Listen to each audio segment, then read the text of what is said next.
Welcome to Hurrdat Sports Live. That's a high fly ball, and it is annihilated for a two-run home run. 3-2, just like that, Riley Green.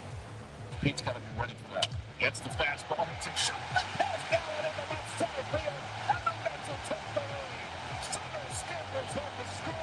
A Vrzal was 99th on the eye of the year, and it puts the Mets in front 3-2. You swatted them with is Quan Swansis in the air. Shallow, right field side. Hernandez is over. Did he make the catch? Yes, he did. Before the ball hit the netting.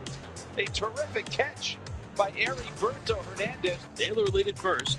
Drive into the gap in right center field. Jackson on the run, and this one is gone. Goodbye, baseball. Hey, welcome back. A big hop and a skip by Julio Rodriguez around the bag at second. And the Mariners get on the board after the rain delay. Good morning. Welcome into Hurrdat Sports Live, presented by Centrist Federal Credit Union. That's Austin. I'm Ravi here at Hurrdat Sports Bar and Grill. DB will be joining us shortly when he wraps up practice this morning. Austin, how are you? How we doing? Oh, we're going deep voice today. Trying to. How we doing? How we doing? We're doing okay. We're doing okay. Good. Yeah. That's good. I'm going to try to provide as much energy as I can in the next 30-minute window, but I can't promise that I'm going to maintain it for the next 12 hours of the day. Okay, yeah, after you're gone, I don't care. You can Wow. You can do whatever you want. You know what? That woke me up because now I'm pissed. How dare you? HowDareYou.com. Not Great. that I don't care Now about I'm upset. not that I don't care about your well-being. I don't care about your energy level. It's different. No. Yeah, it's No. different. I care that you're happy and healthy, Austin. I Always. appreciate that. Always. You'll be shocked to I want you to take a guess as to where you think Dr. Girlfriend and I decided to go out to eat last night. Ooh. What type of restaurant? I'll give you that. Applebee's. No. Okay. I said you'd be surprised. Oh, okay. Think I went to the White Wonder Wall of Applebee's? Huh? Come on now. Hey, darling, let's mow the lawn and Did you- sip iced tea, and then we'll head over to Applebee's for dinner. I just assumed you were cracking up a couple Busch lattes, but I could. I'd be surprised where Yeah. you went. So like, I don't know what you think I think of you, so I'm not really sure. Okay. We got falafels last night. Oh, okay. Yeah, see? Where- Oh, look at that. I saw the eyebrow raise. You can't fool me. Where from? Good question. I don't know. We just kind of Googled it. Oh, Kate, she led the directions, and we went out that way. So, yeah. You're just like, give me falafels, and the internet provided. More or less, yeah. She was searching for it. I was like, do you just want to do something, like go out tonight? And she's like, yeah, we can do that. And What? she wanted to DoorDash him first. I said, I'm not going to Absolutely DoorDash that. not. No, absolutely not. I'm anti-DoorDash. So I'll be honest. There was a time during and post COVID where I was a little addicted to the food delivery apps. Yeah, Um, rightfully so. I think it's been 2.5 years since we have ordered from a delivery app. We That's quit good. cold turkey. Good. It was a New Year's resolution, I think, for 2023. Haven't done since. I don't even have the apps on my phone. I don't need to order stuff. I Yeah. don't even like ordering pizza for delivery. I'm not even that old school. I like to go pick things up. So we have a couple exceptions. It's a Okay. thing if it's a thing that we would have ordered to be delivered before the apps, then it's okay. So like we'll do pizza Okay. because pizza's a thing we would have delivered before. Pizza's or, a traditional delivery. yeah, it's a pretty traditional yeah. delivery food. The only ones we allow are pizza and Jimmy John's, because Jimmy John's is always Okay, delivered. yeah, I can see that. That adds up. Those Yeah. are the only exceptions. Otherwise, no delivery food apps anymore. No delivery food apps anymore. Yeah. What would be the worst food to try to get delivered to you? Well, so That I you'd immediately be like. I gave DB a hard time for this in when he was in New York for the Yeah. bowl game. He had sushi delivered. No, that's wrong. I need sushi fresh. Yeah. I don't do leftover sushi. I don't like. I've tried. Like, you go to your sushi restaurant. You're like, oh, I got a couple extra rolls. I'm gonna put it in the fridge. Like, no, like it doesn't stay. It just doesn't stay good. Yeah. So sushi's a tough one for me. I'm trying to think. Steak isn't good. Burgers in general aren't good. Yeah. Anything like if you're gonna get like a fried type of chicken or a breaded type of chicken that's going to be put warm into a styrofoam box. No, it's gonna be terrible because Yeah, it's gonna be soggy. exactly. You can't do fries. Can't do fries. Um, It's really like there's there's a reason why certain things aren't supposed to be delivered. You're supposed to eat them where they are. Yes, And which is almost everything. yes. Yeah, actually, pretty much. Like, correct, yeah. Again, it's like Jimmy John's and pizza. Like, cold sandwiches are Yes. fine. Pizza's fine. Yeah. That's about it. Can't really think of anything. We used to- cold sandwiches, yeah. Because I don't want to order like a toasted sandwich and then have it arrive to my home 15 minutes after it was No, toasted. we've done that. It's not good. No. It's not as good. It's Yeah. not as bad as certain items, but no. Ooh, Lil Dave says Chinese. I- Chinese. I think you could deliver Chinese. I think Chinese actually holds up okay. Yeah, yeah.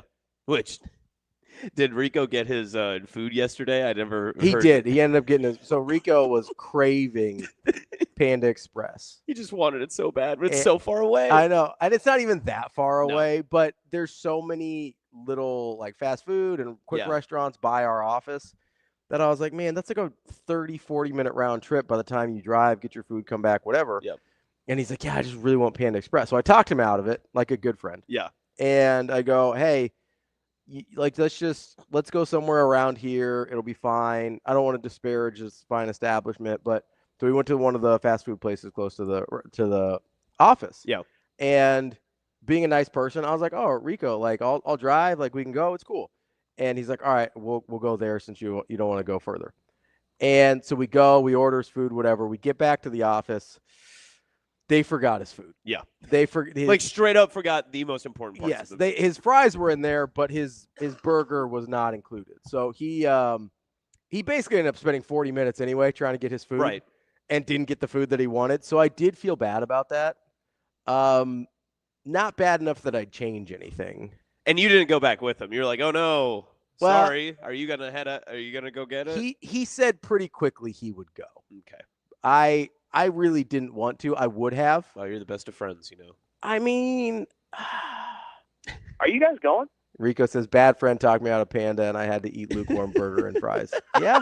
I would never talk a friend out of eating Panda Express. So yes, Terrence, there is Yeah, that's the Panda we're discussing. that is the Panda Express that we're discussing. For reference, it's like 10 minutes. It's like a 10-minute drive from headquarters office of Hurrdat. So there and back, Yeah. is 20 minutes. And then you're going to plus- be standing in line or in a drive-through during the lunch hour. Yes. Well, at least 10 and minutes. it wasn't, I mean, for being fast for Chinese food, it's not fast for fast food. Right. Yeah. Right? Like Yeah, it's a yeah. reasonable pace, but it's not the same. So, yeah, I talked him out of it, and it really didn't go his way. So I do feel bad about that. In fairness, my food wasn't that good either. So I'm like, So you suffered as well. Yeah, so Man, my Rico- heart goes out to you. I'm so sorry. Rico was right. That's my point. Rico was right. I was wrong. We should have spent the extra. Because you know what? You know what the worst part is? You enjoyed the time you spent together. No, Panda Express kind of sounded good to me too. Oh, come on! I just didn't want to drive that far. When he said it, I was like, oh, is there one closer than the one I'm thinking of? Like, I was genuinely a little excited about it. And then he's like, oh, no, I'm going to go to the one by the bar. And I was like, I don't want to do that. So, yes. I've never heard a more Omaha story from you before. My need for immediacy was – Rico's very mad. I drove 15 minutes out of my way to get falafels yesterday. Is that Yeah. too far of a drive for you? You wouldn't have done 15-minute falafels? It's different when I'm at work. Okay. Right? If I'm at work, and I'm leaving for lunch and planning on coming back, I need it to be immediate. Like there's a certain time period. I'm sure other people understand this. And there's a certain time period. If I'm gone from work for a certain amount of time, I'm just not coming back. Not Like, everyone has jobs like we have. That though. I understand that, but like I also think if somebody's like, "Oh, I'm gone from the office for an hour," Good point, TK. Rico's food sucked because of his haircut. that's That's a good argument. 100%. And they did forget his burger because Because of his haircut. This is not on me. Yep. Thank you, TK. Mm. I appreciate this. Interesting. Mm. I kind of like that we can apply anything that bad Back happens. to his haircut. It has to be. Yeah, I'm 100%. I mean, my eye thing happened before he got his haircut, but I'm Yeah. still going to blame that on Yeah. him. Well, he did happen to schedule it at the same He time. did like, schedule it. Yeah. Stank says you need to reevaluate your friend selection process. I'm a better friend to Rico than any of you realize, so I just want to put that out there. Okay. I'm a very good friend to Rico. Listen, I'm happy for you guys. I Happy you have advocate. each I other. advocate for Rico. I'm here for Good. him. That's good. I'm very nice to Rico. Well, good. Nicer than he is to me. But you didn't support him in a silent moment, being like, I too would get Panda. I really didn't want to drive that far. I really didn't. Did you want to. apologize to him at least? Yeah. I apologize. I mean, okay, so there's a variable here that I didn't want to bring up, but I will. Oh, no. Because I talked him out of where he wanted to go, I did pay for his food. Wow. So, now, is that friendship, or are you just harboring him? No, it was friendship. I was like, I got you, buddy. No big deal. Yeah, like, there you go. And also, I knew I had talked him out of the place he wanted to go. So, at least since I fell down my stairs last night. Thanks, Rico. Hashtag thanks, Rico. Exactly. So I do feel like after I had paid for the meal, I was like, you can go back and get it by yourself. That is true. Right? Yeah. Okay, fair. Like, I think that's a reasonable exchange. Yeah. Right? The exchange rate adds up, I suppose. Yeah. I mean, friendship for payment. I had put in my time, and, I thought it was okay. Big sports weekend. It feels like. We're like gearing up. We're like a week out from Farmageddon. We're ramping up. We're getting there. It feels alumni match. We're kind of in this for football specifically. I know alumni specifically. I know for volleyball and the alumni match, that's going to be exciting. I'm happy about that. For football specifically, it does feel like we are the closest and furthest away we're going to be. Yes, I agree. Like because we're out of open practices. Yes, we're in the dead period. Right. And now we just get to regurgitate the same things we've been talking about for 5 months. Yep. And we hope and pray that we can just get one day closer to football. Do you want to know? That's all we need. Do you want to know how desperate I was for football yesterday? Preseason? No. Did you lock in? Worse. I think it's worse. You can tell me. Is it worse to watch preseason NFL football or to watch a high school game of a quarterback that will be at Nebraska next year? Ooh, no, I have no issue with either of those. Okay. I too was tuned into the little Dayton Raiola. I was watching. That game was electric. It was a good game. Yeah. No, it was good. It was quality. Buford got the win over Milton. Yep. Avenged last year's loss. Did opened like up their $60 million stadium with a W. The Husker aggregate Twitter breaking down film in real time was interesting. Well, Dayton's got to hit this underneath route. That Dana will fix that next year. What are we talking about? What are we going on? Oh, wow. We're getting thanks Ricos in the chat. Yeah. Dayton Raiola's wide receivers dropped 2 touchdowns. Hashtag thanks Rico. My 2 marriages failed. Thanks Rico. Dayton threw an interception into triple coverage last night. Thanks, Rico. Thanks, Rico. That's going to be great. That's going to be a great, like, after any Nebraska football game. That anything bad that in. happens. Yep. Hashtag thanks, Rico. So I was watching Buford and Milton last night. And, I'm surprised you thought that's an issue. They put it on ESPN too. They put a lot of stuff on ESPN too. Okay. I didn't think it was an issue. I was just like, this is how much I want to watch football. Because normally on a Thursday night especially, that's not going to come across the radar because you got the NFL, you're going to have some college games, whatever. But we're in this time period where it's like, it's not quite football season, but we're going to stretch it. We're going to give you a couple high school games from Georgia or California or wherever. Let's do it. I'm in. Let's watch some little Raiola. That 0-star linebacker. That guy was like a heat-seeking missile. And why'd you have to qualify him with 0 stars? Because they kept referencing that he was a 0-star linebacker. He said committed to Army.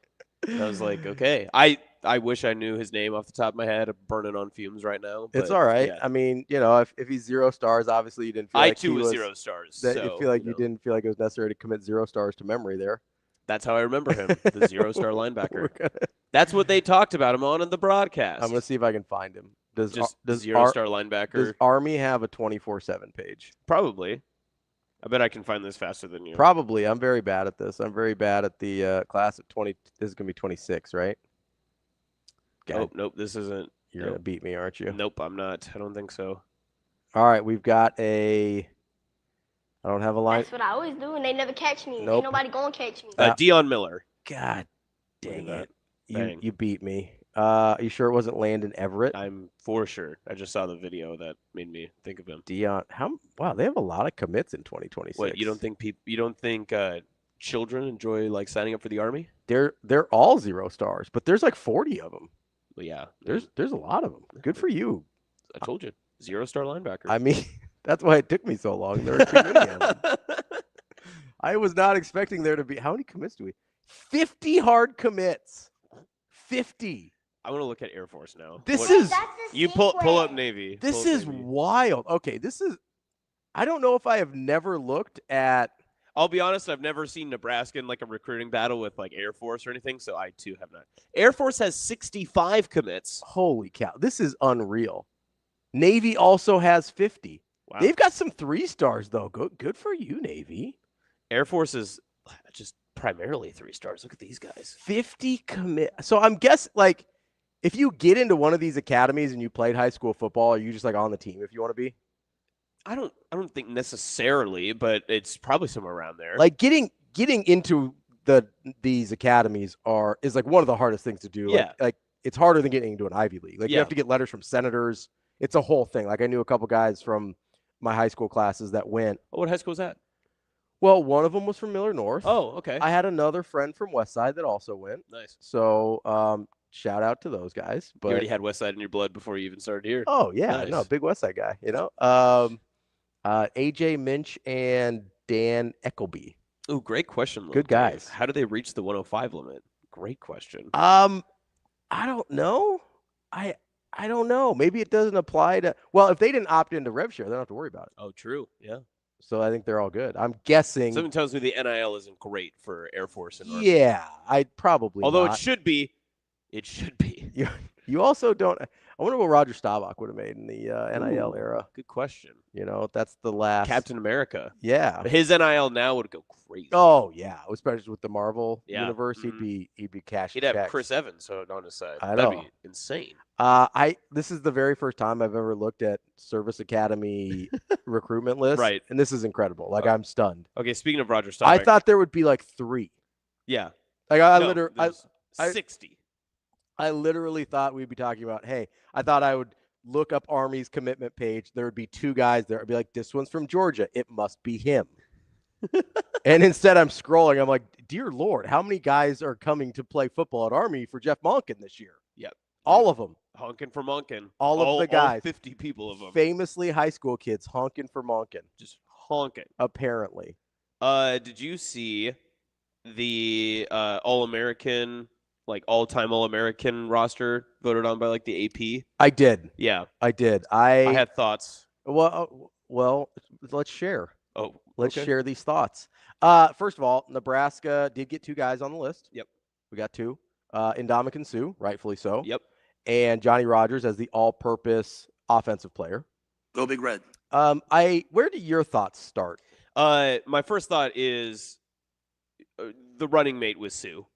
Defensive tackle was one of those that you can't have someone from 1929 on your defensive tackle team because that person would literally weigh 180 pounds, probably. Realistic, I did look it up. He was 6'2", 205. Oh, wow.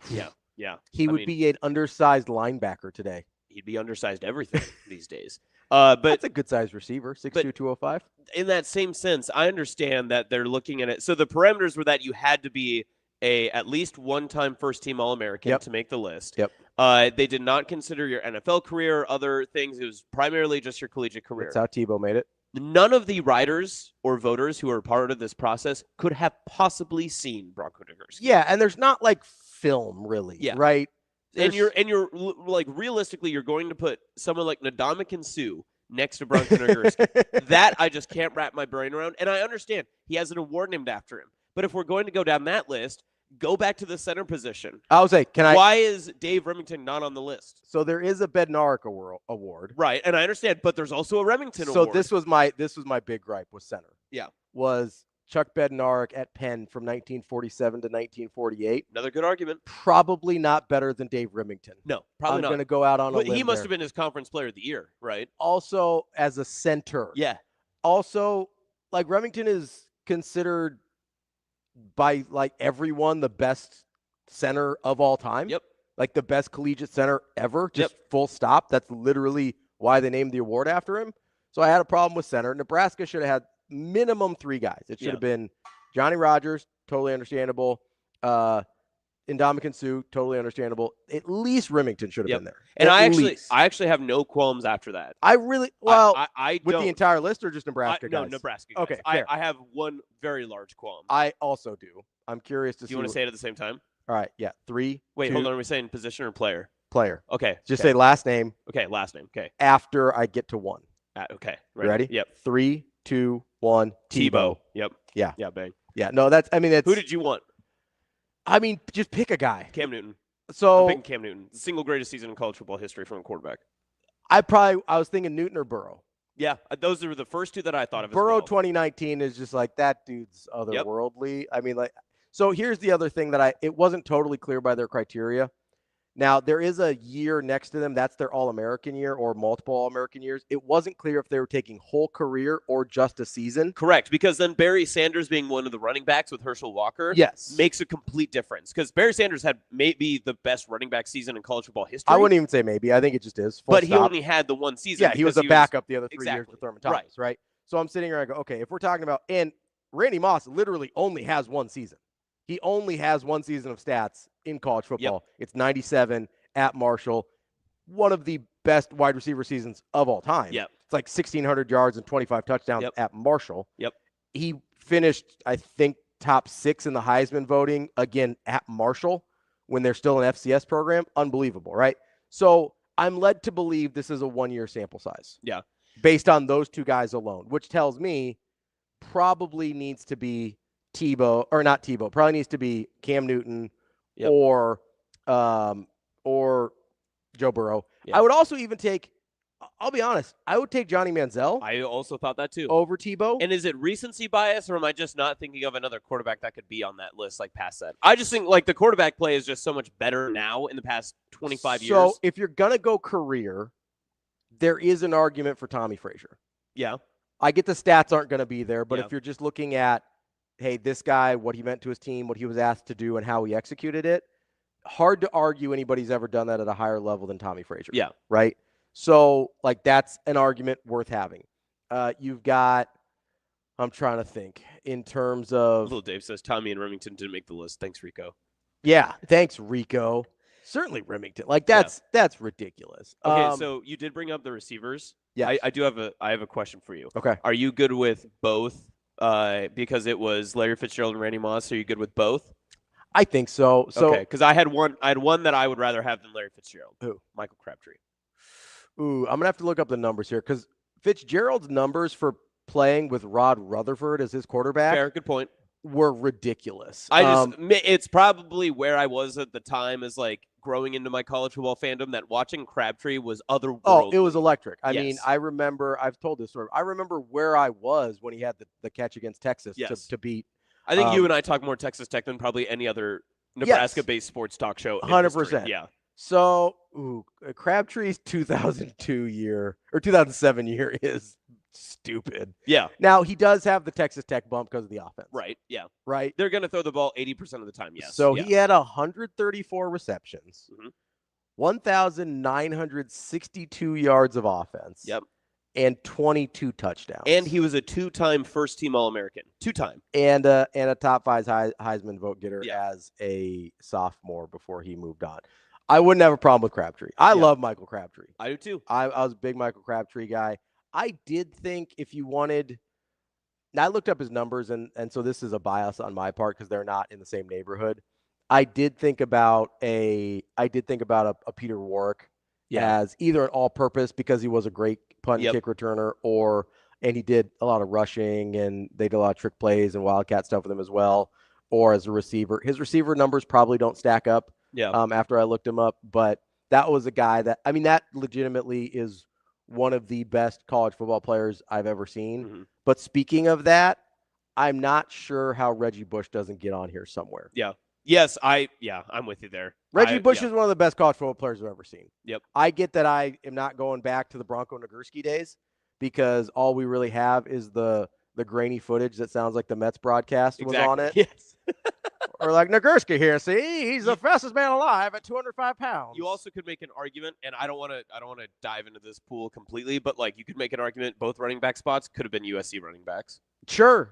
I mean, yeah, between Marcus Allen, O.J. Simpson, Reggie Bush, whoever, like, yes, you could absolutely make a case that both running back spots could have been USC guys. I have a hard time not having Reggie Bush anywhere on this list. I agree. I can't disagree with what you're saying. Like if they had like the athlete position, probably put Reggie in there. I mean, that's the all-purpose position that Johnny Rogers got. So I certainly don't want to take it away from Johnny. Right. If it had been Reggie Bush, I wouldn't have been mad. Yeah. The only like 100%ers that I agreed with were Johnny Rogers, Sue, obviously. And then I love Sebastian Janikowski being on there. Perfect. 100%. Yeah. And then I have no issue with the DBs at all. The only one I can make an argument for is possibly Sean Taylor.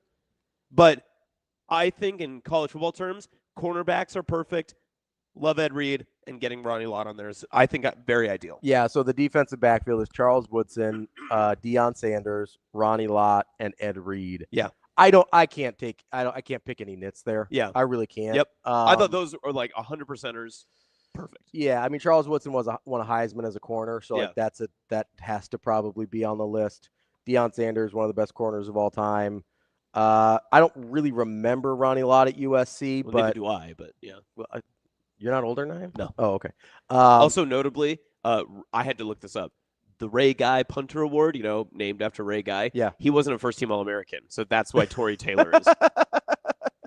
Also, I bet Tory Taylor's better. Because I almost had an aneurysm looking at this list and seeing freaking Bronco Nagurski from 1929 on this list and no Ray Guy. And I was like, how are we going to just give away awards for some and not others? But then they should, after this list, they need to rename it to the Tory Taylor Award. So David says Spielman over Ray Lewis. Thanks, Rico.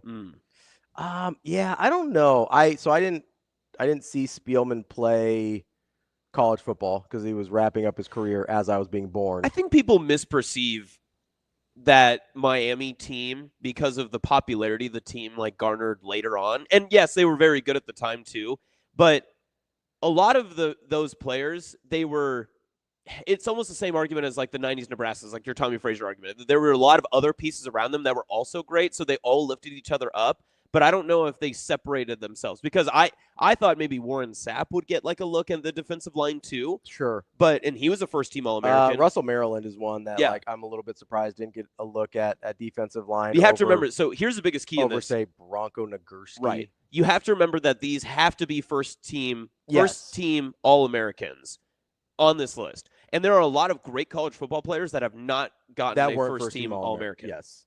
And that's a totally fair point as well. I really struggled. I struggled a little bit with the Miami things because, and it wasn't even so much with the other good players raising them up because I don't really want to hold that against them. My issue was trying to remember what I remembered from their high school or from their college days versus their pro days, right? Yeah. I know Ed Reed was an incredible pro. I remember him being really good at Miami, but I'm having a hard time distinguishing college Ray Lewis from NFL Ray Lewis. Yeah. I'm having a hard time distinguishing. Sean Taylor's a good example. College Sean Taylor versus what little in the NFL we saw of Sean Taylor, right? Right. So I think that's part of the issue I'm having with the Miami guys more than anything is I don't really remember what they were in college versus what they became in the NFL. And if you're not counting NFL stuff, which they weren't, that does make it a little challenging for me. Yeah. Captain I also says, could have done Ricky Williams at running back. I was just thinking about that. Yeah, I'd be fine with Ricky Williams at running back. I probably prefer Reggie Bush. Yeah, I'm not going to disagree. If I'm being honest. Here's Captain going Archie Griffin. That's Archie Griffin being the two-time Heisman winner. I think a lot of people forget that I think it was his second Heisman that he won was not super split and not that. I think it was the closest Heisman ever. Yes. And also the stats weren't that good. No. It was worse than his first year, which would never happen now. In order to win back-to-back Heismans now, you would have to so outperform your previous Heisman season that it'd be crazy. I mean, do you want to guess how many rushing touchdowns Archie Griffin had in his second Heisman season? How many rushing yards? How rushing touchdowns? Oh, touchdowns? You can do yards too if you want. Do you go for 1,210? You're close on the 1,200. You are not close on the 10. Is he in double digits at least? He is not. That's not good. He's at 1,357. Okay. Which is fine. Yeah, pretty good. Pretty good yards. It's by far, it's after he became what appears to be the full-time starter. It's by far his worst year. Yeah. He had 4 touchdowns. Can't win Heisman with 4 touchdowns. 4 touchdowns. Yeah, that's crazy. What are we doing? That's crazy. Dante Dowdell had 3 in one game last year. Come on, Archie. Didn't Dowdell have 13 last year?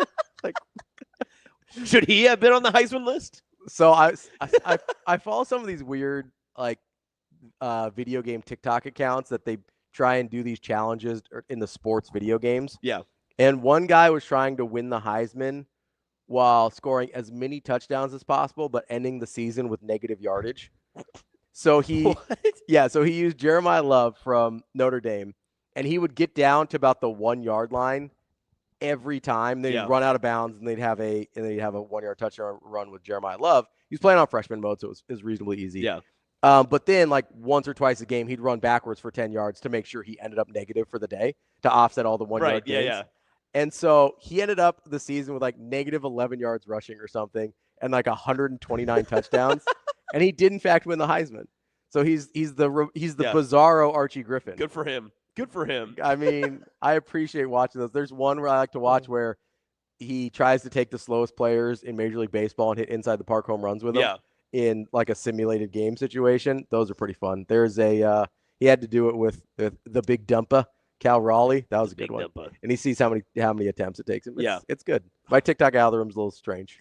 Yeah, don't look at my Instagram reels. You won't like that. That's a dangerous place. Dave and I be sending some stuff that I'm like, oh no, it's dangerous. It's just weird. Maybe once a week or once every 2 weeks, Dr. Girlfriend will just like take my phone. She'll be like, I just want to look through your algorithm, and she gets at least 3 swipes in and hands it back. She's like, I don't know what you're watching. You're like, how did you curate this? I don't want to live in this world. Yeah, it's mostly a bunch of it's just a bunch of people doing like fit checks and stuff. They're just doing their thing, That's how my Instagram was when I was like powerlifting and stuff. It was just all lifters and stuff. These aren't lifters. Oh, okay. Like outfit checks. Yeah, outfit checks. I thought you said fit check. I was thinking fitness influencers. Sorry. Yeah. Were there any other issues you had on the list? Rico, I'm gonna put this back up really quick. I don't want to see this. Listen, I know how good Brock Bowers was. It felt a little recency bias. But see, that was the other thing, and I had to like fight myself to talk myself off the ledge of being, well, it can't be Brock Bowers, because I kept trying to fight someone else that it could be. I don't know who else it would really be. I can't think of another tight end off the top of my head that would be there. The first ones I thought of were one of the Miami tight ends. So like Kellen Winslow, I would go Jeremy Shockey. Or Jeremy Shockey would be good. I'm going to look up the numbers here just to... Again, you have to confirm that they are... Yeah, so he was an All-American. I mean, his All-American season, he had 700 yards receiving and 6 touchdowns. That's good. Ooh, oh yeah, he was the first team. Okay, good. But, Shockey? Yeah, Shockey. What's Jeremy Shockey looking like here? He was a first-team All-American. Let's see. I got it pulled up here. He had 33 receptions for 484 yards and 7 touchdowns. That earned first-team All-American in 1999. Yeah, so that's not great. Wow. That's not great. Wow. It's tough. Wow. It's tough out here. So maybe it is Brock Bowers. Yeah. I mean, it might be, to be fair. Well, it's so hard, too, because tight ends in the NFL, you have to – because Rob Gronkowski was not a tight end that was fantastic in college, right? Yeah. And you look at, other significant tight ends. Greg Olsen would be another one that I would consider, but I don't know if he was a first-team All-American off the top of my head. So Keith Jackson was a 2-time first-team All-American at Oklahoma. I saw a lot of argument for Keith Jackson. I get it, and listen, I'm sure he was asked to do different things, and in Oklahoma in the 80s, you're running a very different offense, so like that has to be taken into consideration. I mean, the numbers aren't going to blow you away. It's like 400 yards, 4 or 5 touchdowns, but his yards per reception is stupid. He's at like 30 yards a reception. I love that. He's like the souped up version of Tracy Wistrom. Yeah, right. Just running free down the middle. We had somebody in chat say, can they make an argument for Kellen Moore? So Kellen Moore was a first-team All-American by the Football Writers Association of America. But not by the AP. So he was not eligible. But I love the fact that someone is trying to put an argument in for Kellen Moore, because it's almost like the Colt McCoy argument, right? Yeah. You can try to throw Colt McCoy in because he's a winner. He wins a lot. I mean, the numbers are also ridiculous for the career for Colt McCoy. Yeah. I was trying to see if any of the Texas Tech quarterbacks cracked a first-team All-American. I don't think they did because they don't. The Texas Tech quarterbacks? No, because they don't respect it was them like Sam that. Bradford the year Graham Harrell would have been. Yes. That season. I also checked on Timmy Chang real quick just to see. Yeah, just to just to take a quick look-see. He does hold the NCAA record for most interceptions in a career. Oh, good. At 80. Nice. That's a lot. That is a lot. That's a good number. He did have 117 touchdowns, but 80 interceptions is a lot. That is a lot of interceptions. He does also hold the career record for most completions. Or, excuse me, most attempts in a season, in a career. I mean, that most attempts in a career. Yeah, good for him. Yeah, good for you, Timmy Chang. Now the head coach at Hawaii, I believe. Or formerly the head coach at Hawaii. I don't really have too much other issue with this list. The defensive ends, I kept trying to rattle my brain because, I mean, Hugh Green, Randy White, that we've just had so many dominant defensive ends. But again, it's hard to get the NFL thing out because it is like J.J. Watt, T.J. Watt, those guys, not first-team All-Americans. Oh, really? Okay. I was trying to think. I went to like an Elvis Dumervil. And that's what I was saying. So, and the name I couldn't get out of my head was DeMarcus Ware. But there's no way at Troy that he earned a first-team All-American, right? He might have. Elvis Dumervil was a first-team All-American, the Nagurski winner, finished 10th in the Heisman. Okay, so I might have an argument for Elvis Dumervil here. Okay. 20 sacks. Whew. In a season? Yes. Oh, wow. In a season. Whew. 22 tackles for loss. Here's a crazy one. 10 forced fumbles. Yeah. 10 forced fumbles in a season. It's pretty good. That is one a game, basically. Yes. Yeah. I mean, you're game-changing every time. Yeah. I mean, I am going to make – and then who was Dwight Freeney was the other one I was thinking about. Yeah. While you're thinking on that, Chris brings up other running backs, the Alabama running backs, Derrick Henry. Just pick one? Yeah. I mean, you could probably pick – so Trent Richardson was, Derrick Henry would have been, Mark Ingram all would have been. So one of those three. Any of those stick out to you? I'd have to look up the numbers. I would still probably Derrick Henry. I would end that argument just by saying I'd still take Reggie Bush. Yes, I would still take Reggie Bush over that. Probably Derrick Henry out of the group. Yeah, but yeah, I would probably take Reggie Bush. Apparently, we don't have Dwight Freeney stats. Did he go to FCS school? No, he went to Syracuse. Oh, he was he was a one-time All-American. He was the Big East Defensive Player of the Year in 2001. He was 9th in the Heisman voting in 2001, which as a defensive lineman, that seems important. So I'm just looking up the all-time sack leaders in college football history. Jalen Ferguson, Javon Rollin-Jones. These are Louisiana Tech, Arkansas State famous. Yeah, famously. Wow. Will Anderson Jr. You can make an argument. I could give you Will Anderson Jr. from Alabama. Yeah, it's probably a recency bias thing for me. Yeah. I don't know that I want to go there. Oh, Vic Beasley. Oh, I remember Vic Beasley. Vic yeah. Beaslly. See, this is the tough part, though, is I'm reading through this list, and I'm not for sure that all these people were first-team All-Americans. You can assume that they were. So, here is the other. This was a good argument. Aaron Donald is the other defensive tackle. Defensive tackle, yeah. Sorry, I just get emotional thinking about AD. My bad. You know, we're gonna look up Aaron Donald's college stats real quick. Oh, they're nuts. You're gonna love them. They are absolutely bonkers. I do remember him being just a menace, and people being like, "Oh, but he's too small." Okay, so the tackles for loss are bonkers. Yeah, right. So his living in a backfield. His All-American season. Okay, so I just want this. Let's use these Aaron Donald stats to put Elvis Dumervil's in perspective. Okay, yeah, here. please. Okay, so 11 sacks, good, especially the defensive tackle spot, but interior, but about half of Dumervil. Yep. 29 tackles for loss. That's 7 more than Dumervil. Still very good. 4 for forced fumbles. Not quite won a game. Not 10. Yeah. 10. But still very good. And again, it's not fumble recoveries, which are basically like luck of the draw. These are forced fumble. Forced fumble. You forced a turnover. Yes. He did have several passes defended, which is impressive for a defensive tackle. Tyler says Archie Wilson and the banana ball. Let's put him on the special teams list. Let's do it. Get rid of Torrey Taylor. We don't even need him anymore. Yeah. There's a new Australian in town, Torrey. Lawrence Taylor is a good one. I'd have to look up his college stats. It's really hard to find college defensive stats for guys pre 2003. Right. Well, and they didn't keep sacks as a stat until the 80s, didn't they? Yeah, early mid 80s, somewhere in there. So I don't even know if we're going to have Lawrence Taylor college stats here. But Rico does not want us to add another Pitt player. They do. Pitt might have the most on here. Ohio State has a couple too. Ohio State's got 3. Ohio State's got 3. That's the most. They're tied with somebody else for 3, which is part of the reason I wanted Nebraska to get to 3, if I'm being honest with you. Were you surprised no argument for a USC quarterback? No Carson Palmer, Matt Leinart? Not really. I mean, there's just better guys. Yeah. Of all the ones we named, I think you have an easy argument for Burrow or Newton or even Manziel. Yep. Manziel going for the 1,000 yards rushing as well. His numbers stack up really favorably to Cam Newton's. Yeah, right.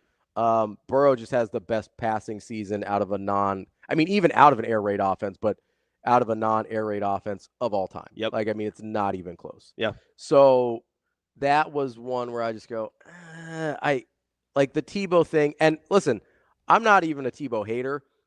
DB helped me realize that his numbers aren't nearly as good in college as we tend to remember. Yep. You remember everything else around Tim Tebow. And you assume the numbers. Yes. Like they're good. Yep. But they're not crazy. Yeah. Right? Well, I think Burrow, that last game against Cincinnati, he blew the doors off. He threw for like 500 yards. Yeah, exactly. Yes, so we seem to remember a different version of him. I remember him being a better runner, honestly. Yeah. That was the big thing for me. He only averages like 4 yards a carry. Like 3.8 or something like for that. For his career. And I go, yeah. Like that. That's the part that, because I knew the passing numbers were okay, even though it didn't look great. Yeah. I just remember him being a much better runner than he was. He was honestly basically a high use fullback. Yep. I could make a better argument, I think, for Vince Young than I could for Tim Tebow for that first team, for that quarterback spot. I wouldn't argue with you. I wouldn't argue with you on that. I think that's the one that it's almost like when the list came out and you see like the ESPN article and the first name is Tim Tebow, like they put it in the headline of the article that it's Tim Tebow and then Deion Sanders and the rest of the list. That's where I immediately had issue because I was like, oh, okay, so you're just making this to get people to look at this then. Yeah. You just wanted people to click on Tim Tebow. Yeah, so the passing numbers for Vince Young aren't crazy. They're good, but he does have 1,000 rushing yards and 12 touchdowns on top of it. So that's kind of he seems like an earlier version of your Cam Newton, Johnny Manziel prototypes, and I don't totally know what to do with that with the numbers in context. So I'm not going to push back on Vince Young, though. If somebody wants to, I'd certainly put Vince Young over Tim Tebow. Yeah. 100%. Like, I don't have a problem with that. I do think you're still probably looking, in my opinion, at either a Burrow or a Manziel or a Newton as better options than Vince Young. But everybody's better. Not everybody. All of those guys are better options. Everybody's a better quarterback than Tim Tebow. I mean, I want Braylon Warren out there. Give me Bo Davis as my all-time. Oh, he wasn't an All-American. Shoot. Come on. Wasn't trying to throw a Bo Davis stray out there. Sorry, Bo. Sorry, Bo. I hope he's having a nice life. I really do. Yeah. It didn't start off great here. It didn't. It was a rough. Fair. It was a rough go. It's good point. Maybe the worst 3 series I've ever seen of a college football quarterback ever. Like, I just felt bad for him at a certain point. Like, you ever do that where you're? I mean, where you start to feel bad for somebody out there. Yeah, like DB and I were talking about this during the Super Regionals. I think it was one of the Oregon pitchers just couldn't throw strikes, and I was like, oh God, please throw a strike. Yep. Please either go get him or please throw a strike. This is getting uncomfortable. I'm not enjoying this anymore. Even if I'm rooting against that team, I'm like, I need this to stop. This is not great for me. If you want a really good feel good on that, the Netflix has it's like a 15-20 minute documentary on the Phillies. Who's the Phillies guy that they did the standing ovation for? It wasn't one of the Seegers. No, it was one of their new guys. From 2 years ago. They did it. Jeez, what was it? I saw like a social media video on this, and he was a big signee. Trey Turner. Yeah, he was this big signee. I actually love that. It's such a good documentary. It is, and it's brief, it's quick, it's perfect. Yeah, it's like a little sitcom episode basically lengthwise, but it was that did hit me right in the feels. Yeah, that was a good one where he's struggling, and then they seemingly lifted him out of his season-long slump by just cheering for him, just standing up. Yeah, let's do something different. They just decided, hey, we're not going to boo this guy who we paid $200 million to. We're just going to cheer and see what happens. And he turned his season around. Yep. It was incredible. That was, sometimes sports are nice. Sometimes sports are nice. They're good. Sometimes they're Except good. when they put Tim Tebow as their all-time quarterback. Yeah. I will say, it's true. I mean, we get our Archie Wilsons, though, of the world. That is true. Our nice stories. And he'll be on the next list when he's a punter. He's gone international. He has. Yeah. He's been all over the place. He has. I'll credit the family for having that gear already pre-bought and everything, because there's no way Nebraska could send all that stuff out that quickly. No, absolutely not. They're back home. Yeah, no, I do wonder. I wonder how much Nebraska stuff they can wear before their neighbors are like, okay, we understand you're supporting your son, but they don't play every day of the year. I need you to chill. No, I wonder if they live down the street from Tory Taylor's family. Yeah, and they're all Iowa stuff, and there's a big Iowa-Nebraska rivalry in Australia, just neighbors going head to head, just like they would here. Do you think the broadcast cameras, how quickly will they get Archie Wilson's family on screen? Oh, immediately. First punt. You think? First punt. Because they're going to be at the first few It sounds games. like they'll be at the first few, yeah. So that means day one, you think ESPN is going to put them on? Absolutely. Okay. Yeah, first punt. They're going to go. Listen, this thing went so viral. My wife, who doesn't care or pay any attention to sports, this is some context for how my wife consumes football. There was the Taylor Swift interview on New Heights with the Kelseys a couple days ago, and Taylor Swift revealed that she didn't realize that all the players weren't on the field at the same time. And my wife yesterday tells me, she's like, I learned something about football. And I was like, did you learn the same thing Taylor Swift learned? Mm-hmm. And she's like, yes, I did. Very good. And I was like, yep, the quarterback's not on the field all the time. So the term all-time quarterback's a little different. Yeah. Yes. Yeah. That's a playground term only. So that's the frame of reference my wife comes with from football. And she yesterday asked me, she's like, what's the deal with the Australian guy who was crying on TV and they showed his parents? Like, so this went this went viral to the point that my mom and my wife, who care nothing about football, were like, so what's going on with Archie Wilson? Yeah. I was like, that's when you know it's gone mainstream, is when those two start asking me about things. That's when I knew the Caitlin Clark thing was an issue, because my mom was like, what's going on with the Caitlin Clark thing, Ravi? And I go, we're going to have to narrow it down a little bit. Yeah. I don't understand. Like, you're going to have to hone in a little bit here. I was like, she's very good at basketball. That's the broad strokes. Yeah. I'm going to need a little bit more here. But yes, that's how I know something has jumped the shark into the mainstream, is when my wife and mother, while we're having dinner, they go, so what's with the Australian punter? I dig that. I really like him. He was crying. I thought it was really sweet. Yep. I go, okay, we've reached full saturation of the market. Yep. Now with the Archie Wilson story, which I appreciate. And also shout out to Will Compton watching Hale Varsity Clips. And 100%, it still stands. Anything mean happens to Archie, you're catching these hands. Okay. That's directly from you. Yes. From the source. Yes, that is. I will stand on business when it comes to Archie Wilson. He must be protected at all costs. That's right. That's right. You be nice to Archie. TK makes a good argument. What if Nebraska just doesn't punt? Yeah, we may never punt again. Which I would actually be. They might have to stop the game because the crowd's cheering too loud. They're like, hey, Nebraska, you can't punt. I would be a little bummed for Archie. I want him to do well. Yeah. But I won't be that bummed because Nebraska never punting again. Well, how about in a perfect scenario, Nebraska's defense first drive gets a safety, then we send Archie out for a safety punt. It's a win-win. No, that they have to punt. Oh, to you. Dang it! No, you're That's right. Backwards. Whoops. Damn it. Never mind. It's a lose-win. So if you need to learn more about football, there's this great podcast. Right. It's called New Heights. Yeah, you're right. Taylor I should watch Swift that. explains a lot of things. I really know. Well, again, I said from the beginning, I'm working on low energy, Ravi. Got called out of the bullpen late. It's fine. That's embarrassing. That's so embarrassing. Thanks, Rico. Look what you did to me. Made me look like a non-ball knower. Archie Wilson cried. Thanks, Rico. Yeah. If Archie doesn't punt, he hasn't played and technically still has eligibility. See, there we go. Put Archie in Wildcat and goal line and see what he can do there. Why don't we just have him drop kick? Oh, we could drop kick. Yeah, there we go. Let's get Archie in the game. We got to figure it out how. Let's get DB in the game. All right. That's we'll take our first break. Austin, thank you for filling in for the first little bit here. We will be back with me and DB as we continue Friday's show here on Hurrdat Sports Live.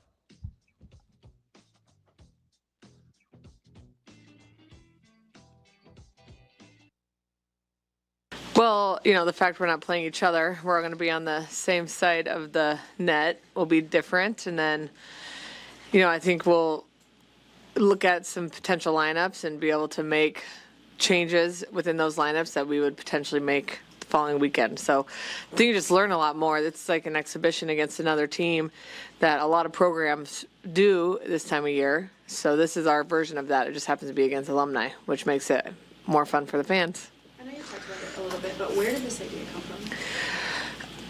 Just with pro getting so big in the U.S. and knowing more players are around and more programs are doing it. We were talking about doing one at Louisville. Then I got here. I'm like, we should definitely be able to do one here with how many players are playing. And we just decided if we could get 7 or 8 alumni that would be willing to play, that we would roll with it. So we got the first 7, and luckily we're able to add a few more. So the alumni aren't having to play the whole game. But we also want to make a really fun event. And Nebraska's got such great tradition to celebrate some of that during this time.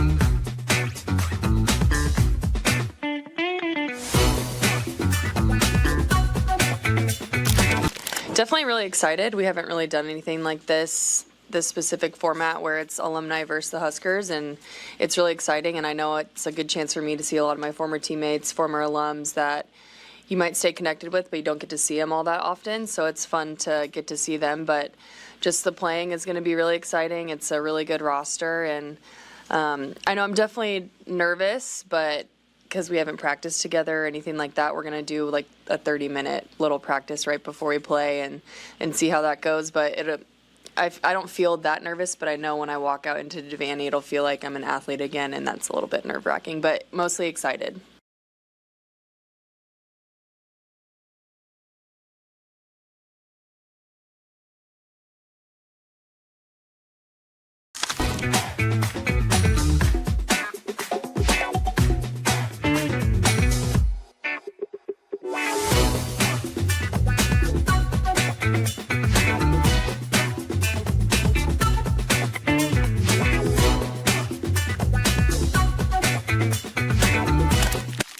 Imagine your first dream home and the feeling of walking inside for the first time.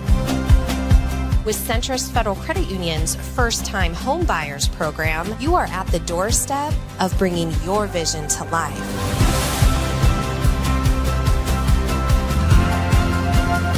Welcome home. From your neighborhood mortgage experts, Centrist Federal Credit Union. We are where you are.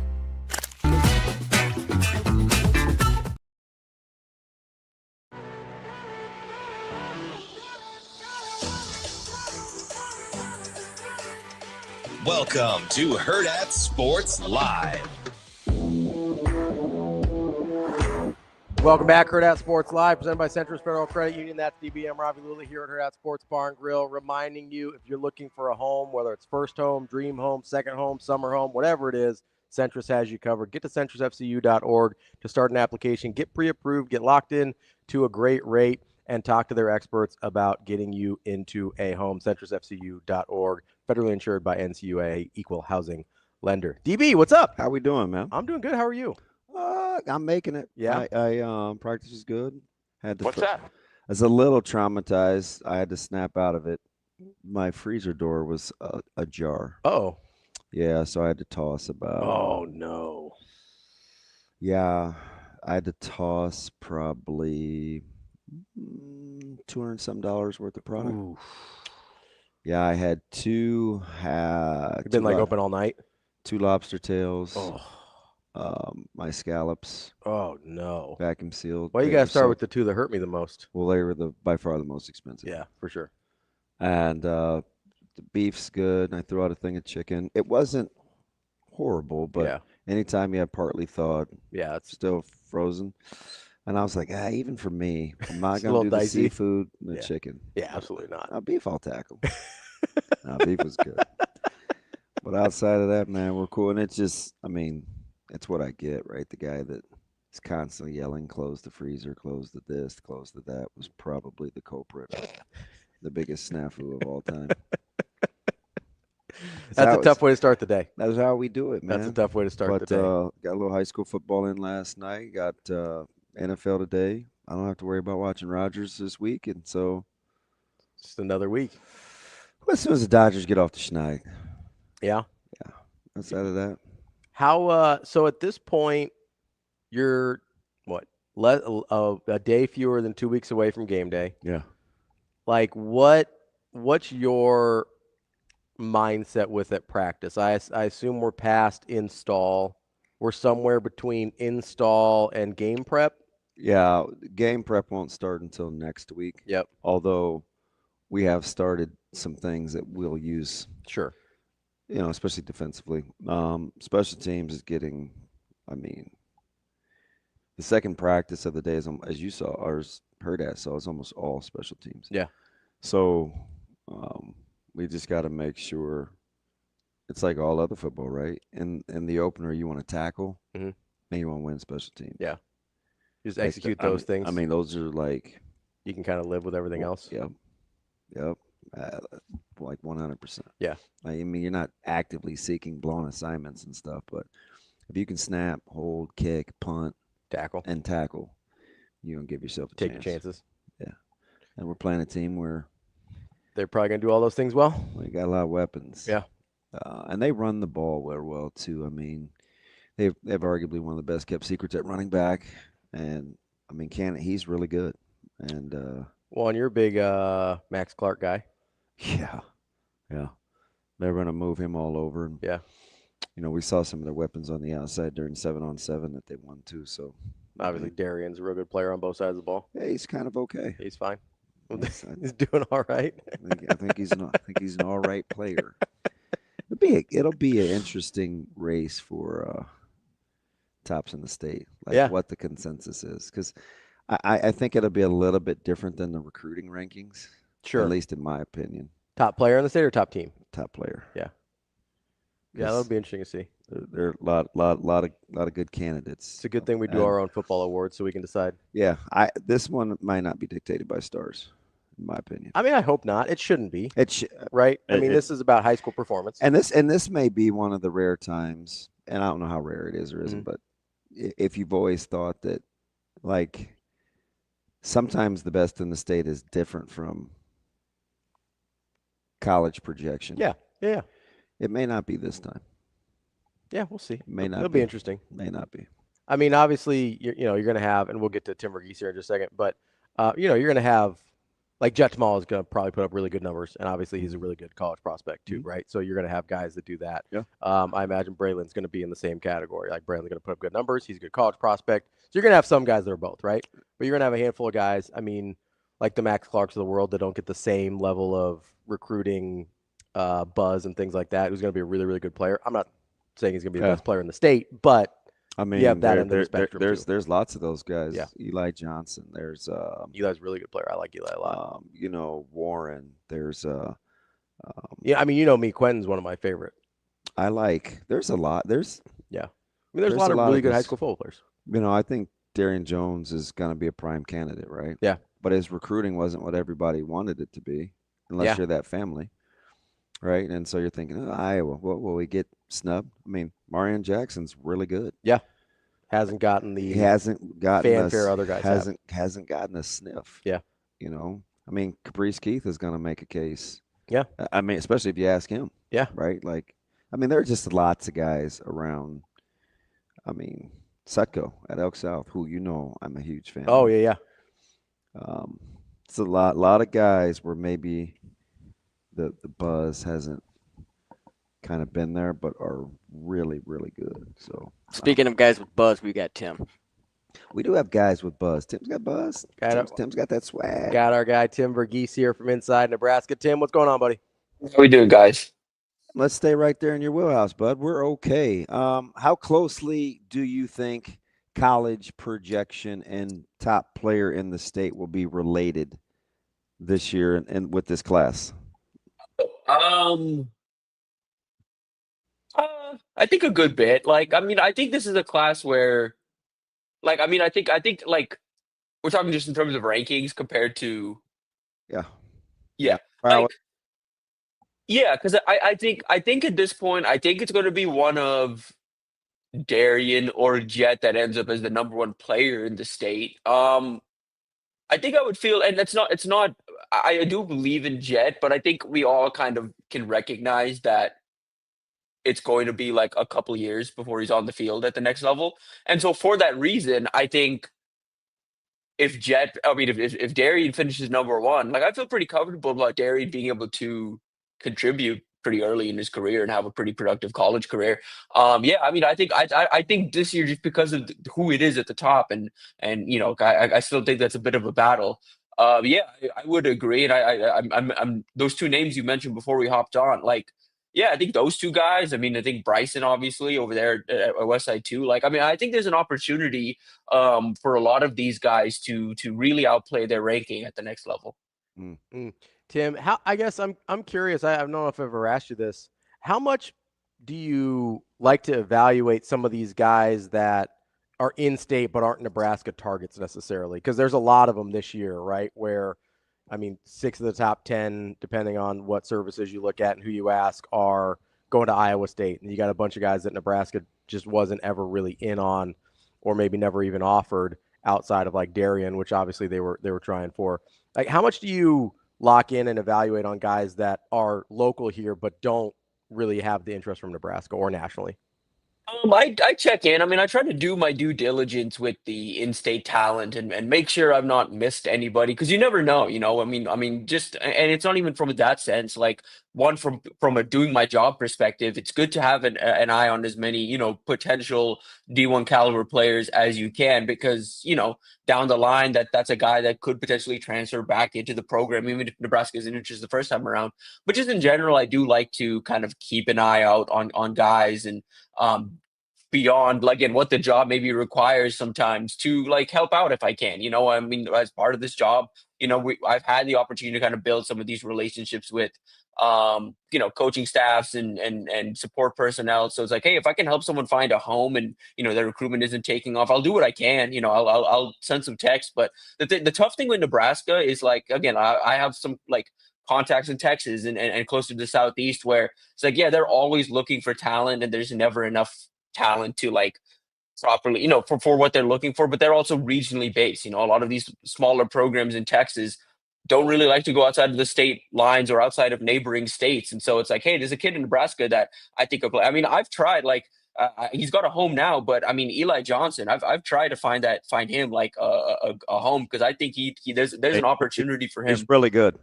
Yeah, there's an opportunity for him. He's a good football player. I think there should be a spot for him. I'm glad he's found a home now. But try to kind of get him like, in some schools down in Texas specifically. And it's just one of those things where a lot of the schools are like, hey, we don't really recruit outside of our state borders. But if the kid's interested, we'll take a look. So that's kind of the way I personally see it.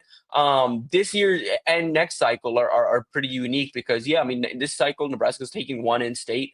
Next cycle it may be two, maybe three, but like there's more than that, and there's more D1 talent than that in the state. So it's like those guys can't be ignored. Hey, so what do you think? Let's go across the country for these senior years. We saw junior last night in terms of Raiola and the respective talent around, but for guys that are in the Nebraska fold, the Jamal Rules of the world, the Noyles, the Larry Miles, what's for these guys in this next upcoming class?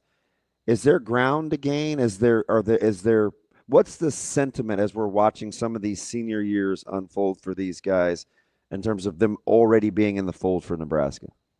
I think because of accelerated recruitments and where this the status quo kind of is right now, like everyone commits before their senior year now and is done and all of that. So people kind of dismiss the senior year. I mean, again, we have so many reclassifications and things like that. Like, is how important it remains one of the most important evaluation points for the evaluators here at Rivals and at 24/7 and everywhere. Like it's a really important evaluation piece because this for a lot of guys is year 2 on varsity or year 3 on varsity or like full, like this is supposed to be the culmination of things. Like at the college level, it's like junior senior year, you expect a player after years of developing to take that step. It's the same thing at the high school level. And so there's a lot. I mean, for some guys, like you mentioned a couple guys in there that are pretty polished and you're really just looking for more consistency on tape senior year. Leon Noyle, Jamal Rule, Larry Miles. So for Miles, for example, there isn't a whole lot he has left to prove. He had 1,200 receiving yards last year, dominated the 7-on-7 circuit this offseason. Like the big thing for him is he's stepping into a wide receiver 1 job. Last year he was wide receiver 2 behind Vernell Brown, who's now at Florida, expected to contribute and catch passes from DJ Lagway year 1. Now he's stepping into that QB1 role. I mean, that wide receiver 1 role, catching passes from Darion Coleman, who's headed to Miami. Those two guys want to win a state championship. So that's his senior season goal. I think similar things for Jamal Rule, who I like everything I've seen on tape. Obviously, he's made some physical strides this offseason. I want to see more from him out of the backfield. I think he had just around 12 catches and around 130 receiving yards as a junior. I want to see more of that. In Dana Holgerson's offense, you want to see the seniors contribute more. You want to see them or you want to see, in Dana Holgerson's offense, you want running backs to obviously catch the ball and pass protect. We haven't seen enough from that from Jamal. So I'm looking for that on tape from him. So there's guys that are more polished that you're looking for more improvement. And then there's guys like, I mean, I just put up a story on this, but there's guys like Claude Mpuma, who's in his second year playing football, not just, just second year playing football. And I just had a conversation with Cody Belair, our one of our scouts here at Rivals. He thinks he can be a top 50 player with, a significant step forward as a senior. And that's very possible. He's at Mont Carmel now, a program known for developing and he needs, kind of some work specifically in his pass sets. And so we're looking for more consistency there. I know talking to evaluators, they want to see more aggression from him. That's something he lacks. He's got all the athleticism, all the size you're looking for in a, kind of D1 or Power 4 offensive tackle prospect.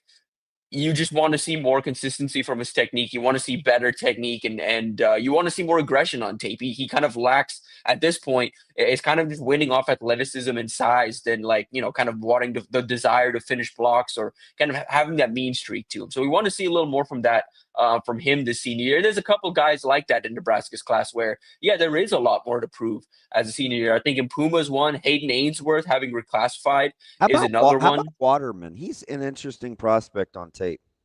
Yeah, he's the Waterman, and I wrote it today. I think he's one of the per the consensus rankings, he's the lowest ranked member of the class. But I think he's got one of the highest floors in the class. I think he's a very safe. I agree. Yeah, very, very safe prospect that can play all 5 positions across the line. He's trained at all 5 positions, can work on both sides of the line. You look at the build, he's like 6'5", near 300 or on the north end of 300 now, but relatively lean for that size. So there's still an opportunity to continue adding weight. Pretty athletic, really athletic prospect in general. Very safe prospect. Again, I don't know what there is for him to prove as a senior for me beyond I want to see, this little changes to his technique. How where is his hands at? The thing for me with offensive linemen at Nebraska specifically, like I'm always looking for technical improvement from offensive line prospects. The thing with Nebraska is because Donovan Raiola teaches it so differently. It's like, hey, okay, yeah, I want to see improvement this year, but I know this is all going to get broken down and built back up year one at Nebraska. So it's like, obviously we want to see gains. But there's a point at it for me where I'm like, okay, yeah, but I already know what Rex Waterman can do, and I know he's going to have to break down the technique and relearn it Donovan Raiola's way. So like, I that's one for me. What am I really looking for? So he's one I'm really intrigued to see what his senior year looks like, because like I do just want to see what growth looks like for him from junior year to senior year, because at this point I don't know what that would look like. Tim, that's a really interesting one. As you're talking about a high floor guy, I do wonder sometimes when we're looking at these rankings, you talked about, positional versatility there. He's got good size with a frame to put on some more size. You talked about pretty good athlete. So I know you don't personally make the rankings, but as you kind of talk to some of your evaluators and things like that, what keeps a Rex Waterman who has this really, really good base, this high floor, and seemingly some areas to improve with weight and athleticism as well, like what keeps him from being a more highly regarded prospect? Yeah, I think he's a good athlete, but not a great athlete. He's like a high floor, very sound, like guy that most places kind of project as like a guy that's probably going to start some seasons at the college level, but there's a question on the upside beyond that. I think that's the big question here. Guard is a position right now that I think evaluators at times can struggle with, just because. Sometimes it can be too easy, and sometimes it can be on the other side of it. It's like, hey, you have this athletic freak and you want to move him inside or whatever, there's so many different questions at the position right now. With Waterman specifically, I think long-term, there's an upside question just from the athletic standpoint. He's a good athlete, not a great athlete. And they want to kind of see what that maybe looks like as he continues to develop.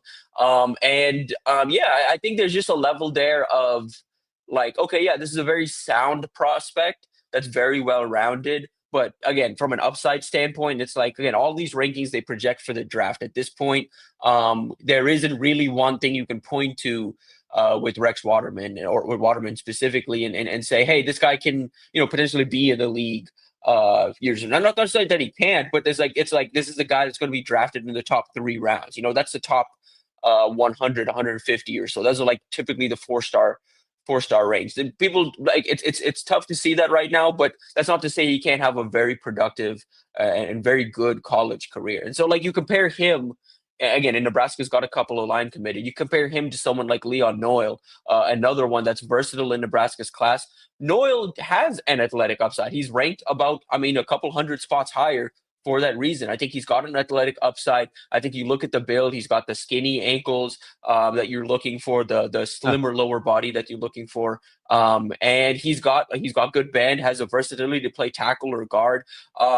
Again, like I said, has the versatility, has the athletic upside. That's the difference when you're looking at versatile, likely guards at the next level is what is the athletic upside. That's usually the biggest separator in rankings.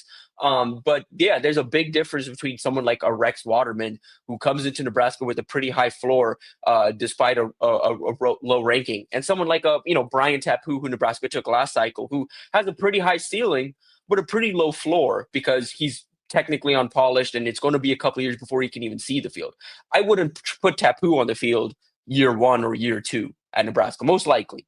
Waterman, I think at year 1 at Nebraska, will have a chance to potentially contend for snaps in the guard rotation. Yeah, it's interesting. We kind of, and maybe it just boils down to winning.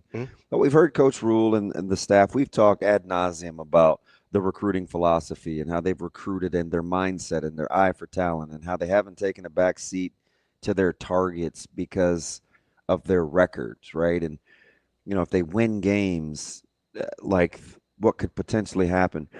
I think it's interesting that they still don't really get the benefit of the doubt, even if you just take the guys that went to the portal, like Umame Wellen or James Williams or Dowdell or Coleman or Kalen or Jalen White. Some of these guys that we liked, but it's like, Jamari Butler, like they're all going to Power 5 schools, right? They're not.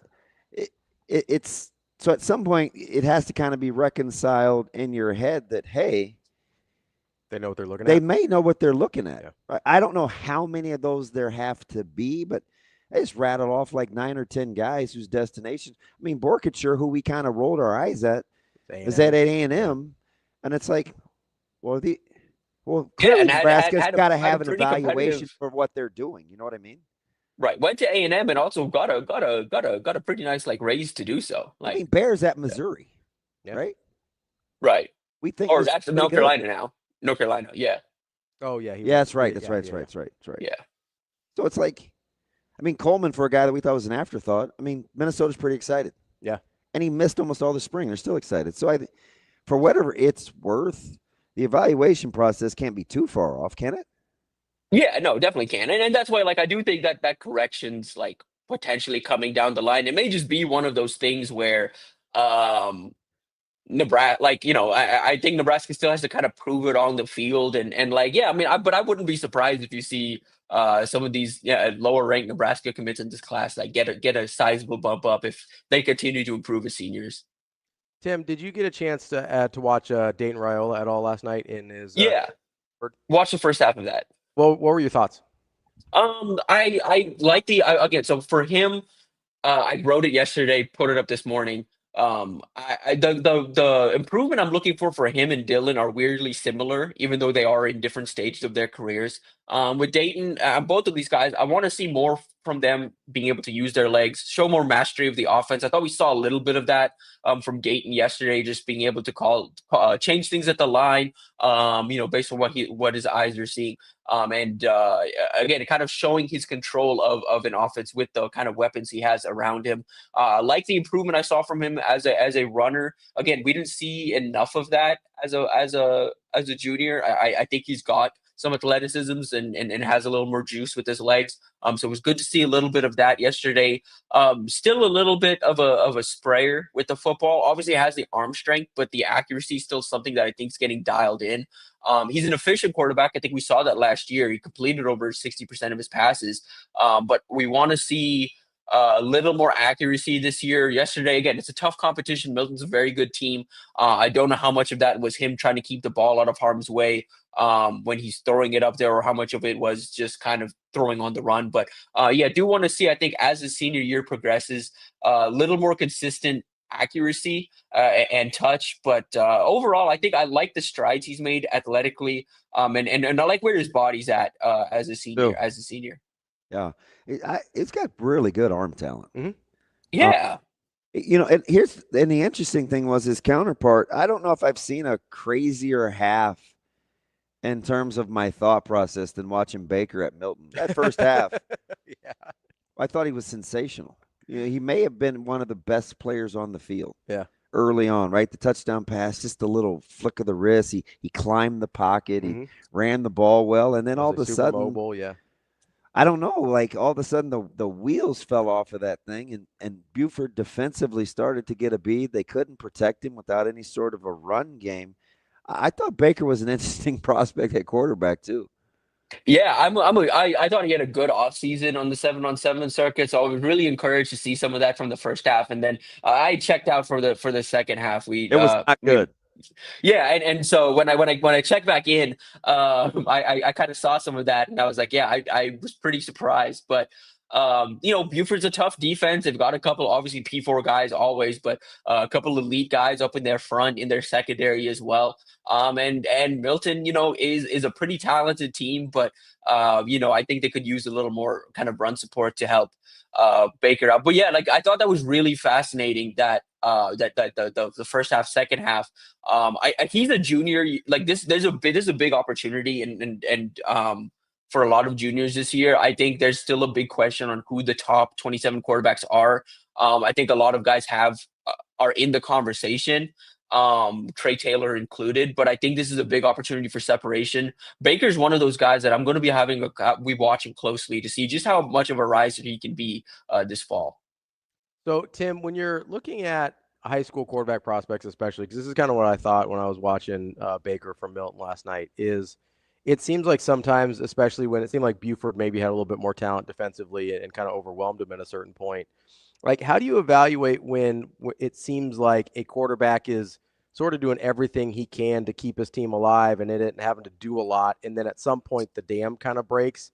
Either he gets hit too many times, the line can't hold up, whatever it is, and the numbers start to fall off. Like, how hard is that when you're evaluating quarterbacks or that maybe aren't in as advantageous of positions? I think this is the argument people use against Jet Tamala a lot is, well, he's never had to be in one of those positions. Like, how do you do that when you're looking at numbers versus tape and talent around him versus kind of who he's playing? Because that's what it felt like for Baker last night. It just seemed like he got smacked a few times, and it looked like at a certain point the dam just kind of broke.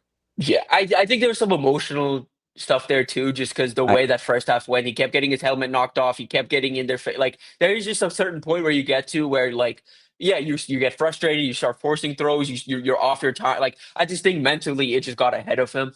I think it depends on the type of evaluator you are. Like, I have conversations with all these different type of evaluators at On3 and other places, and for some, I trust that they're watching the games and they can see, because if you watched yesterday's game, I went back and watched that second half. But if you went back and watch, if you go and watch the games, you can tell, when a quarterback, is like, okay, there's a lot on him and it clearly just breaks down around him. And it's like, hey, you have to give him some grace there. I think Baker give him a little grace. Obviously, you want to see as his junior year progresses, maybe a little more maturity. Maybe, from an emotional standpoint, he's able to keep those things in check where he isn't forcing throws or he isn't getting ahead of himself because of the situation around him. Ideally, you want a quarterback that isn't affected by things breaking down around him or having to put the team on his back. But that's not realistic. Even the best quarterbacks, at times have to lean on other people. So I think it just depends on how much you're watching the games, how well you know the prospect. Like, for example, again, this is different for me with Jet, for example, going into his senior year. I think there are going to be opportunities because there are, kind of a step back in the talent around him where he is going to have to put the team on his back. Is he going to be able to do it? I trust him just because I've been around him enough that he's going to be able to step up in those situations. But evaluators are going to be looking at that closely this fall. I think the team he's committed to, Alabama, that coaching staff's going to be looking closely to see what he does this fall. Again, like you can see it sometimes. Keelan Russell down at Duncanville, always surrounded by elite talent, had Caden Durham, had DeCorian Moore, the top running back and the top wide receiver, and has had elite talent around him. But there were moments in his junior and senior year where you started to see him elevate the team and put the team on his back, and it was clearly like he was the engine that makes this thing go. I don't think there's any, even though he has been surrounded by talent, I think last year you can very much make the argument in games that Jet was the engine that made Miller South go. I think this year, even more so, there's going to be moments where he's going to have to be that engine. You want to see more of that from him. But I think it is just how much you trust the quarterback in front of you, how much you trust your evaluation. I always think back to, for me personally, I watched all of DJ Lagway's career. I've known him since he was an 8th grader. As a senior, Willis ran up against DeSoto, a powerhouse program down in Texas. And they held their own and really gave them a fight for the first 2 quarters, but things fell apart. If you watch that game, if you know DJ Lagway, the prospect, it changed nothing about what any one of us thought about DJ Lagway. It just ultimately was they ran into DeSoto, and it's DJ Lagway, the 5-star quarterback, kind of putting this team on his back and taking them further than they've ever been. And they ultimately ran into better competition. It's not a diss on DJ that they struggled in that second half, or that, the final score ended up being what it was. But if you watch that game, DJ was the only reason Willis was at that game and in that game for as long as they were. Tim, let me ask you about that. We've been kind of talking about the tight end position in the offseason, and Sorensen's one of those guys that I'm interested in watching this upcoming year. They're in the hunt for a top tight end, and a couple of top tight ends across the country. You'd think that's quietly could be a position, even though the state produces them at a nice clip, that tight end position is one in which Nebraska can accentuate on a national level. Yeah, I think so. I think there's an opportunity there, and I think because, what they have a chance to do this year with Heinrich and some of the guys in the room, and the excitement that can build for the future. You're bringing in a very sound prospect in Sorensen. You have an opportunity in 27 to potentially get in with Ahmad Hudson. I think there's an opportunity here over the next year, and I think there's some questions. Hey, I think Marcus Satterfield deserves a ton of credit for kind of the development at that position. I think if you talk to the tight ends, they love him. They think highly of him as a position coach. Ahmad Hudson, the key reason Nebraska is in that recruitment and a top contender of that recruitment is Marcus Satterfield and the effort Marcus Satterfield put in that first visit when Hudson was in town. So what happens at the end of this year? Is Satterfield still around? Ideally, yes, in some capacity, but we'll see. I think that's something that remains a question. I don't think it's going to affect necessarily the people in the room or Nebraska's commits or anything, but I got Terwilliger. There's some guys out there. Yeah, exactly. But that's the thing. I think looking ahead to 27, I think there's an opportunity for Nebraska if all of these things hit, because it's all about I don't know how the best way, but branding, and in the moment too. If Nebraska a couple of months from now can say, hey, we put Thomas Fedoni in the draft, and then the next year we had Heinrich Harburg do this, and now he's set to go for the draft. And we've got a rising tight end in Carter Nelson, who national scouts are buzzing about as a potential future top tight end prospect in the draft. And then you've got Luke Sorensen coming in after he's supposed to be a focal point of Servite's offense. They play in the Trinity League. If he has the year I think he's going to be, kind of climbing up the rankings pretty quick himself. That when I say braiding, I'm saying a couple months from now, there's going to be a lot of talk about the tight ends at Nebraska, or there could be a lot of talk about the tight ends at Nebraska.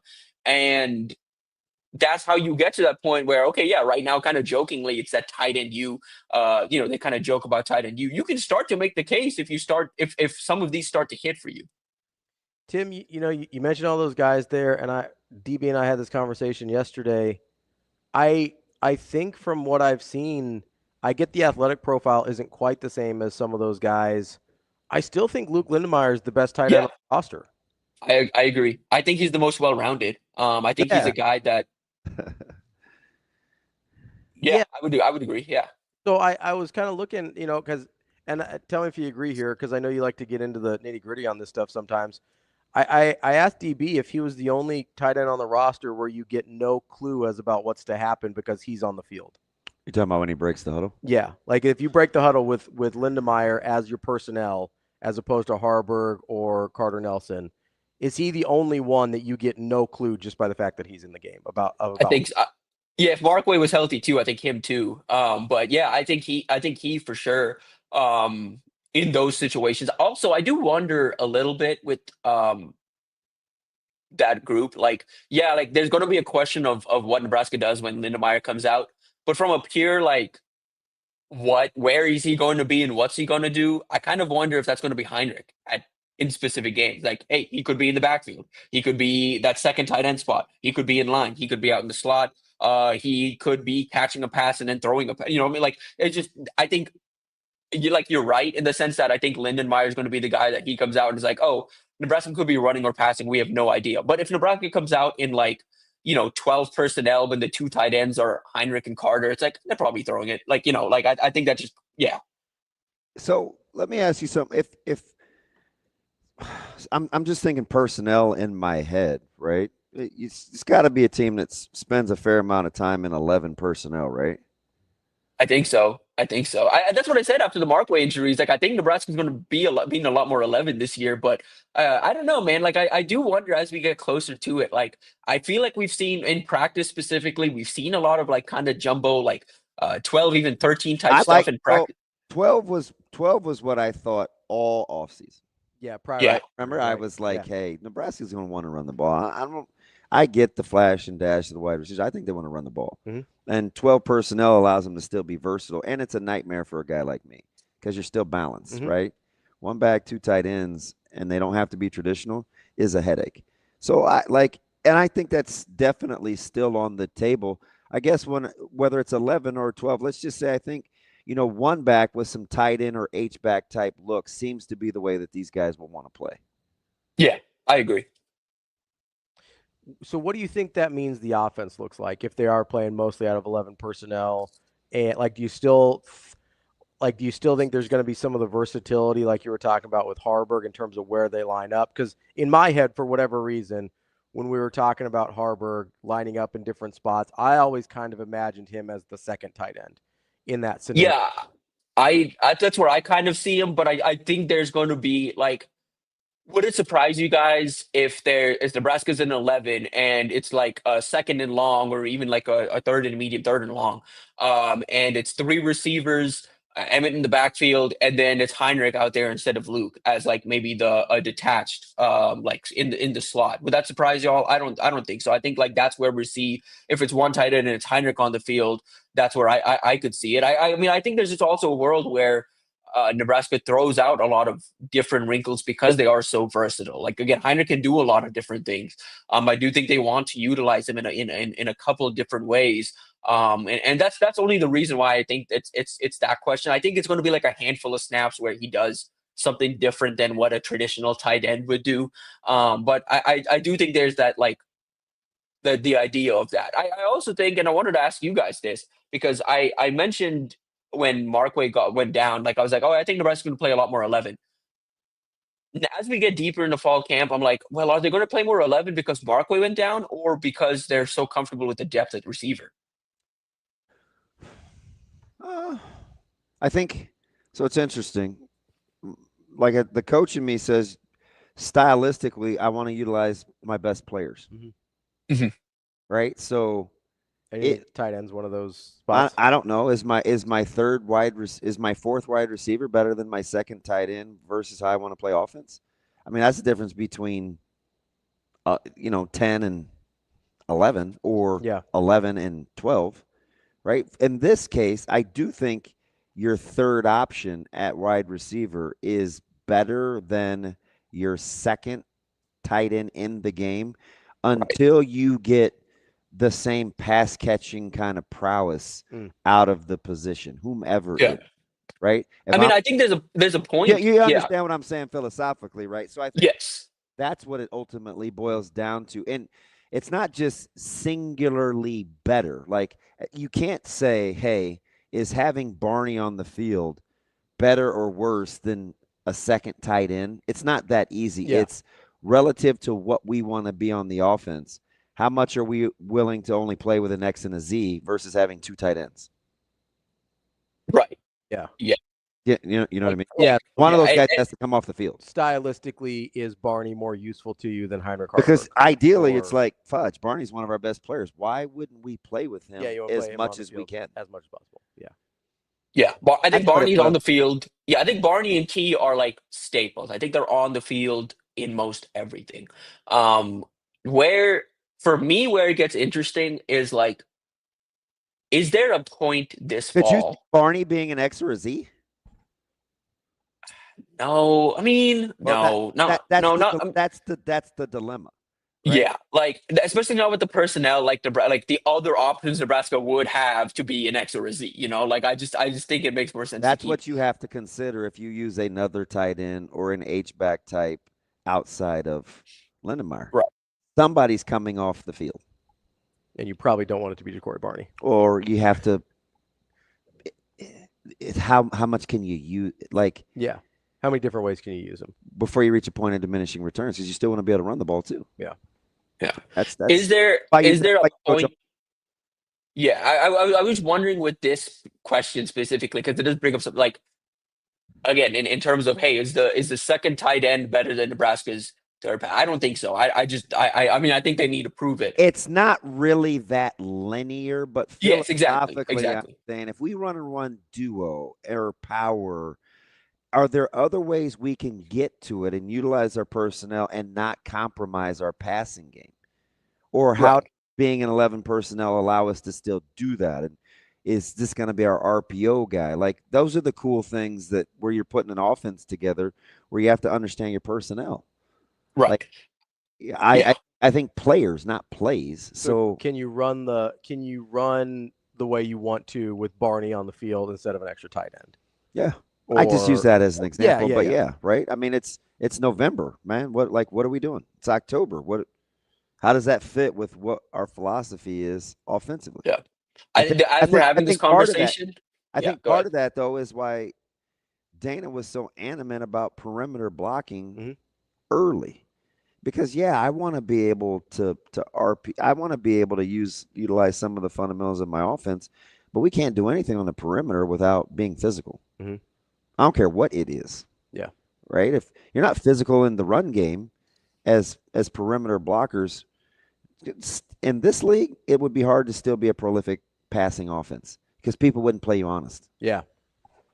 I mean, defensive coaches will adjust, right? So you want well-rounded. You want to be well-rounded. Yeah. Otherwise, you become as a we're victim having of this conversation.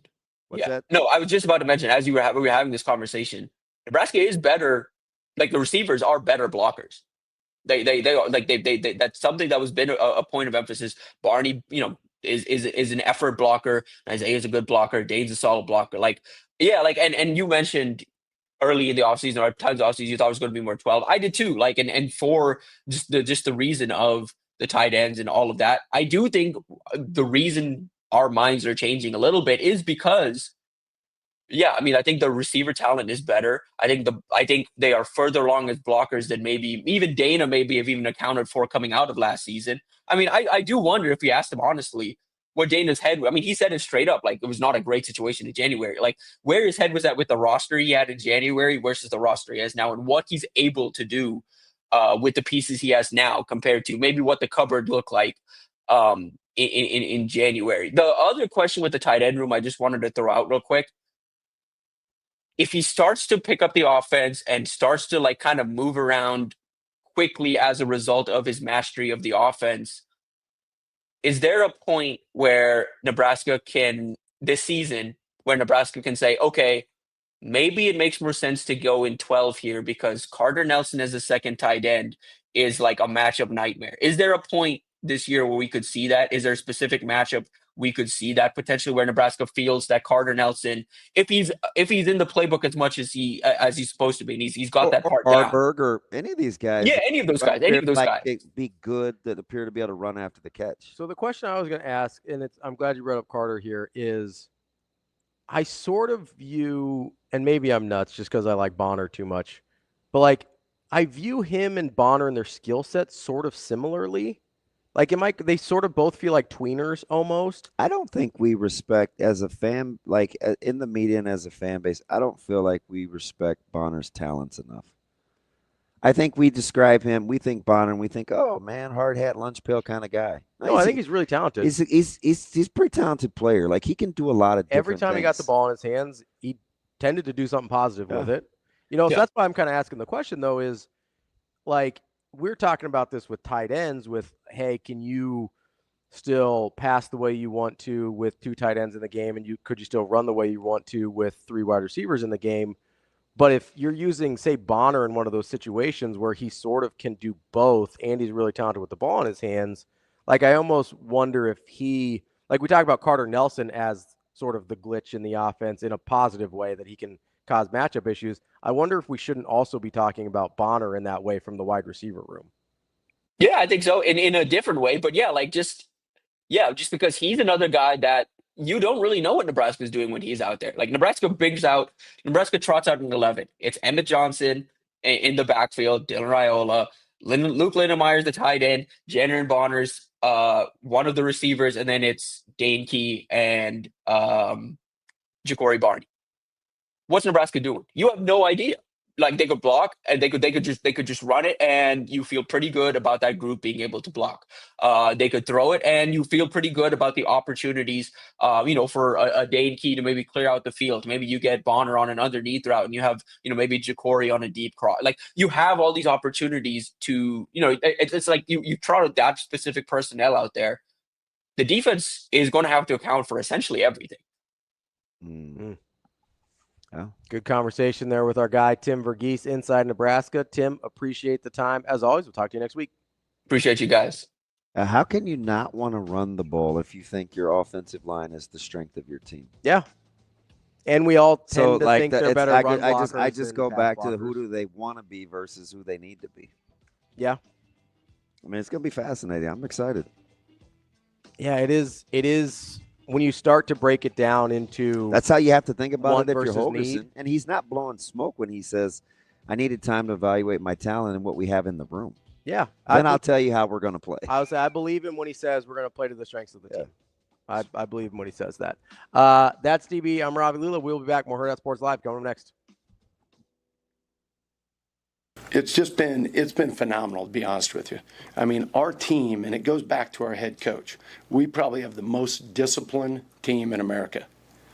I mean, these guys are taking notes in every meeting. We put up a depth chart, we go out on the field, and everyone's exactly where they're supposed to be. We talk about a technique, and we show it up on film. We walk through it. We go do it live, and it's magic. I mean, these guys do it right. But that's not what I've done. I mean, I've taught them, right? But the infrastructure, right, that I walked into was amazing. And it goes from the head ball coach, and then it goes, all our strength coach, Corey Campbell's best I've been around. I mean, just the whole, so many different levels. So I'm just beyond excited. I'm excited to get out there and see these guys put it on tape.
There's a process that he does, and it's not easy.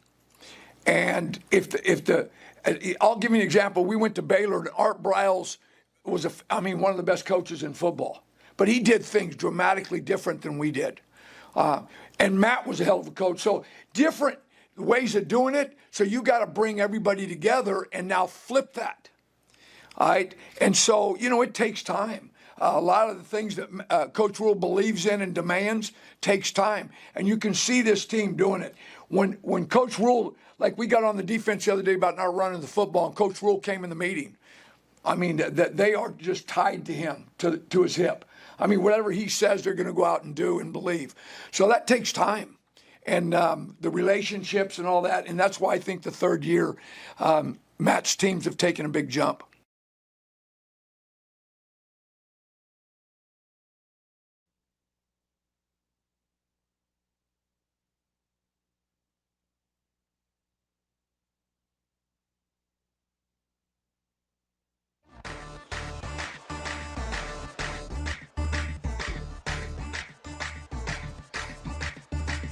You're listening to Hurrdat Sports Live.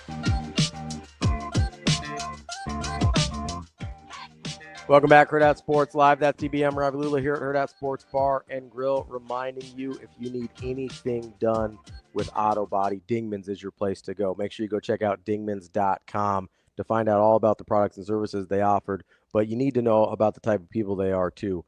Family owned and operated, locally owned and operated, and part of the communities that we live and work in as well. They're invested in the community just like you are. They've got 4 great convenient locations across the metro as well. And if you're worried about the expertise, don't be. They've been voted first place best of Omaha for 20 straight years for auto body repair. It's Dingman's. Get to dingmans.com to learn more.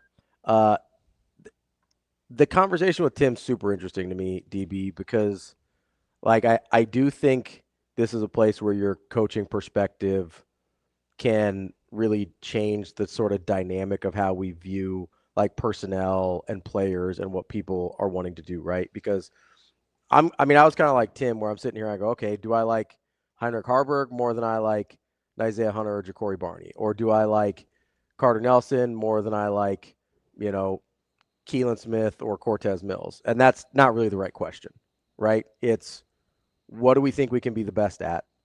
Who are the players that give us the best opportunity to be best at that? Yeah, that's how you have to look at it. It's like, Lance asked me, Bulk Dog, he says, well, who's your third wide receiver? You don't really look at it like that. Mm-hmm. It's like, who are my X's and my Z's? My X's and my Z's right now are Hunter, Key, Clark. Who else plays outside the numbers? Does Keelan play outside? Yeah, Keelan Smith. Yeah. Those are your outside the numbers guys. Right. Guys that are working in the slot are your Ja'Cory, Barney, your Barney types. Mills. It was a little bit bigger guy. So it's not necessarily who's my third wide receiver. It's like for the Bengals, right? T. Higgins and Chase, who was making a living working in the slot during that time? Guys like Boyd. Now, would Boyd be as good outside the numbers? Out to an X. Would Edelman be as good if you moved him outside the numbers? Is Stokely as good if you moved him outside the numbers? Is Moss as good if you put him in the slot? Right? So it's not necessarily who's wide receiver 1, wide receiver 2, wide receiver 3. In that context, it's we know Barney's got to be in your top 2 pass catchers, but if I'm in 21 personnel, if I'm in 2 backs, 1 tight end, is Barney on the field? And if he is, where? Yeah. You put him outside the numbers? Maybe.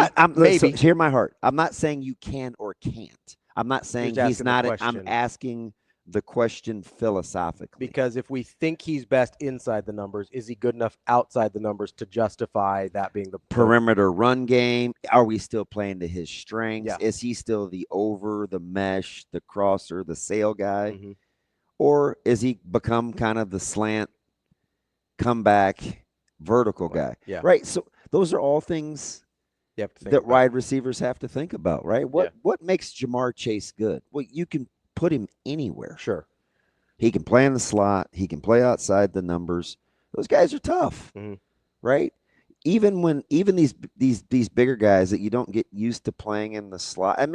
For Calvin Johnson, the best you could do with him is switch release him. Let him get inside. Yeah. he wasn't going to line up there where you'd think, oh, man, he's got a two-way go. You can't touch those guys for 5 yards. This should be stealing. And Tyreek Hill made hay playing inside the numbers.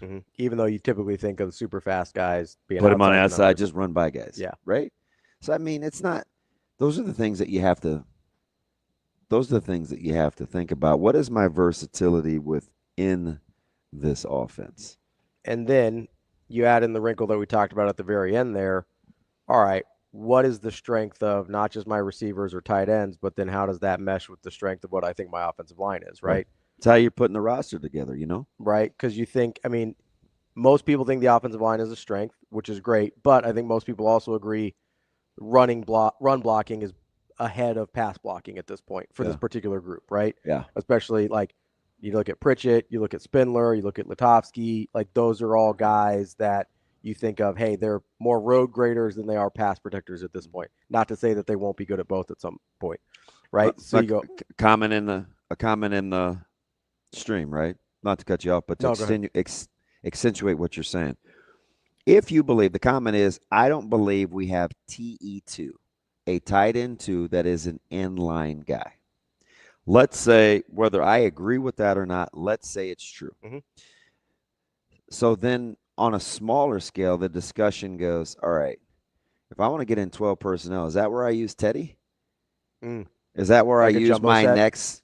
It's My not next tackle? Yeah, but it's not even. So it's not really jumbo. In terms of personnel.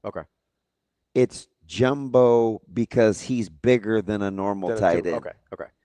Do you know what I mean? Yeah. I don't want to argue not with doing the like a semantics, 13 but like personnel. that would be jumbo. Right. But you're doing like a 12, which is a tackle it. Yeah, you're just Right, it's as just the second another tight end. it's just a tackle playing tight end. Okay. Sure, it's bigger. Yeah, okay. But if you don't think you have, if all of a sudden Ingerson develops where he's ready to play on Thursday night in Kansas City, that alleviates your concern on whether you need to play a tackle at the other tight end spot. Right. Yeah. Right. So that's the part where Markway's injury hurts. Correct. Hey, I feel good about having a second inline tight end that can also be a good pass catcher. That it doesn't tip our hand. It keeps you balanced. That doesn't tip our hand. So now, but if you do think you have a pretty good TE2 that can handle inline and be an off-ball guy, and you can put him in move. Yeah. And you're uncomfortable that he is not playing. So, because here's the thing. What would you have done? And it's a good problem to have. I just use it to spark your thought. What would you do if Markway is healthy, Lindemeyer is healthy, and you have 3 really, really good wide receivers? Do you know what you're not doing? You're not going empty. No.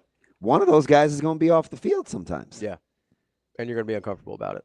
You hope so. Yeah. You hope that if all those guys are who we think they can be, then you're uncomfortable one of them's not on the field. Yeah. Right? That's the different way to look at being capable in multiple at different positions. Because let's say in that situation, you're like, okay, well, I decide I don't really want Barney outside the numbers. Like, are we at our best when player X and player Y are on the field at the same time? Yeah. Those are the things that OCs have to think about. There were packages that we would run, and sometimes it helped us, sometimes it hurt us, right? Where you'd want Keenan Cotton in the slot. Sometimes you'd want him, but he could play outside the numbers too. So when we're in, 20 personnel and we're playing with 3 wide receivers, are we playing a matchup or we putting him outside the numbers? Yeah.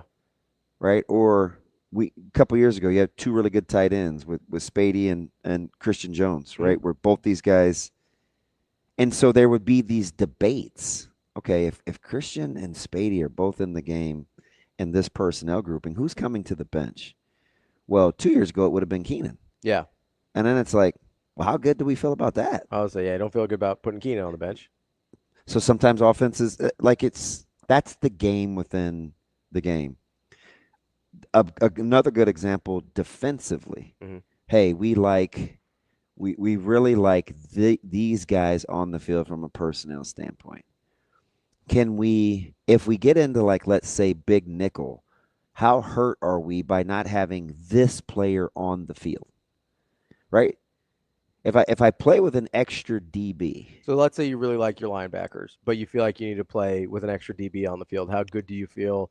Like, how good do you feel taking Shavers off the field? Yeah. Would be the example for Nebraska, right? 100%. Which, me personally, don't feel good about taking Shavers off the field. Just had the conversation last week when we start to insert nickel.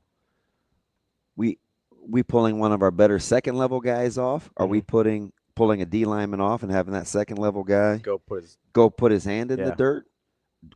Do we bring in somebody altogether different as a really good fifth DB? Yeah. Like, those kinds of things matter. And when you're trying to personnel it, because those guys have headsets too. Yeah. Hey, 17, 6, 4 in the game. Right?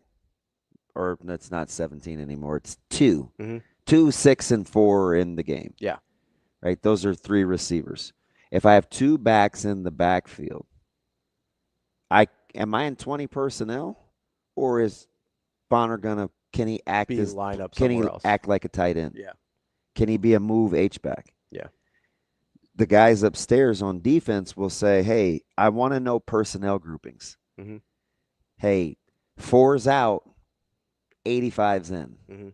4's out, 44's in. 44's out, 10 is in. Like, those are the things that happen real time when you're trying to get your defense aligned to what offenses are doing. So offensively, that's where the whole positionless thing came from. Right. It's not rocket science, right? You want just trying to make it difficult. That's why he calls Buddha a cheat code, right? If Buddha can fit in the run game and base personnel and cover, you just don't have to worry about taking him off the field. I'm not as worried about whether I need to be in big, small, weak nickel or dime. I'm not. I got a hybrid guy that I don't have to take off the field. Like, that's ultimately what you want to do. That's why I said, losing a guy like Bullock is interesting, because now the job that one guy was doing, maybe 2 guys do. Maybe like Watson Trent in one area, or Shavers in another, or Bowers in one, and you want another athletic type to go with Buddha in another, or whatever. Yeah, whatever it looks right? like, yeah. But let's say you like Shavers on a pass rushing down, you like Watson Trent on a running down or a down you think that they're going to try and run because he fits better, and then you want to find do you know why you want McCullough to be able to stop the run if he's playing Jack? Because he only has 4 career sacks. Yeah. Right? So you don't want to pigeonhole a guy unless in that stage in development, that's just how you have to use him. Yeah. Right? If like James Williams last year in his stage of development, that's how you had to use him. Did you listen to because Tony White was sounding off on one of his pressers about his team's effort. Yeah. And coincidentally, they just booted a guy who apparently, I think Hussey was fighting his coach. I don't know. Yeah. He got what was that guy's name? Got to get got. Yeah, he got the gate. Yeah. But when you're looking at things like that, it's like, okay, when James Williams comes into the game, is it only going to be on 3rd and long or obvious pass rushing situations? Because don't think that the offense doesn't know that. I mean, that's how it was last year, right? I mean, that's how it was in Nebraska with James Williams. So one of the first things that T.Y. said about James is he's just so much better against the run now. Yeah. And believe me, guys, I don't know. Do you want to be a guy that is just known for blank? I don't think I think the older you get, the more you're probably okay. If I'm Kobe White and I know I'm coming off the bench, to get buckets as the 6th scorer with the second group, okay. You kind of accept your role, know your role, own your role as a pro. Yeah, I don't know if you want to I don't want to just be a 3rd down back in college. Yeah, I don't want to just be a 1st down and 2nd down back in college. No, you want to feel like you can play whenever, wherever. I don't even know however. if I want to do that in the league, right? Like if I'm Vince Wilfork, I don't want to have to come out on pass rushing downs. Yeah. But if that's where I'm at in this stage of my career, and this is what I do well. Yeah. But the younger you are, we're a little more open to what possibilities, right? What we can actually do. Yeah. Versus if you get older and you're getting paid to do it, and somebody just tells you to do it. And you're kind of just like, hey, if I haven't, I mean, maybe. You think pass catching tight ends just want to be pass catching tight ends? Yeah, some of them. I don't know. It sure did piss Kittle off. Yeah, Kittle's a little different though. He's not the only one. No, but like I don't know. Do you look at like and Kittle became pretty complete in a hurry. Oh yeah. Talk to Laporta about being just a pass catching tight end. So that's a good example. Yeah, Laporta's a good example. Yeah, he's not trying to hear it. No. But I do wonder, how much did Antonio Gates care? Why did Fant change his body type? Yeah. He wanted to stay on the field more as an every down tight end. For sure. Yeah. So, you always kind of want to be that guy. Yeah, I do wonder. It is interesting when you kind of accept a certain version of yourself. Yeah. Well, I'm just at what point in your career? I'm just a shooter. Yeah. You think guys like that? No, I tried to work on my ball handling. I was bad at it, but I tried. Right. You know what I mean? I understood that if I could play a point guard position, I actually was going to get to play more. And you're more valuable. And you're harder in people's game plans. Yeah. There's a lot of people that we think are pretty good, like the perception is. But when it comes down to actually game planning them, not that hard. It's not that hard. Because you know what they're going to do. Yeah. It's not that hard. When this guy's in the game. You'd rather face a really good, versatile player. Give me one-dimensional every day that ends in why. Why am I terrified as a coordinator with Max Clark being a move guy for North? Do you know what to do with him? I don't know what to do with him. So I know he's a really good player. Yeah. And do I have to treat him like a number 3 coming out of the backfield in this coverage? Is he an inline tight end where he's a natural 2? If he's in the game, can they put him in their bunch sets?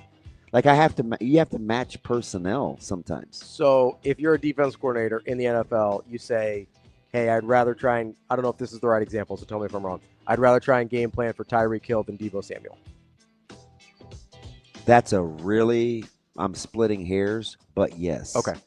I know it's extreme example. Because I don't want either one of those guys in the open field. Right. And they're going to they can start from in between the hashes. But if Deebo can be in the backfield, Tyreek's probably or a 1, or line up as an H-back and get an inside handoff, that's hard. You put Deebo on high alert. He compromises your defense. That's DB. I'm Ravi. Lulla. We'll have Mike Sautter coming up next year on Hurrdat Sports Live. Well, the fact we're not playing each other, we're all going to be on the same side of the net will be different. And then, I think we'll look at some potential lineups and be able to make changes within those lineups that we would potentially make the following weekend. So I think you just learn a lot more. It's like an exhibition against another team that a lot of programs do this time of year. So this is our version of that. It just happens to be against alumni, which makes it more fun for the fans. I know you talked about it a little bit, but where did this idea come from? Just with pro getting so big in the U.S. and knowing more players are around and more programs are doing it. We were talking about doing one at Louisville. Then I got here. I'm like, we should definitely be able to do one here with how many players are playing. And we just decided if we could get 7 or 8 alumni that would be willing to play, that we would roll with it. So we got the first 7, and luckily we're able to add a few more. So the alumni aren't having to play the whole game. But we also want to make a really fun event. And Nebraska's got such great tradition to celebrate some of that during this time.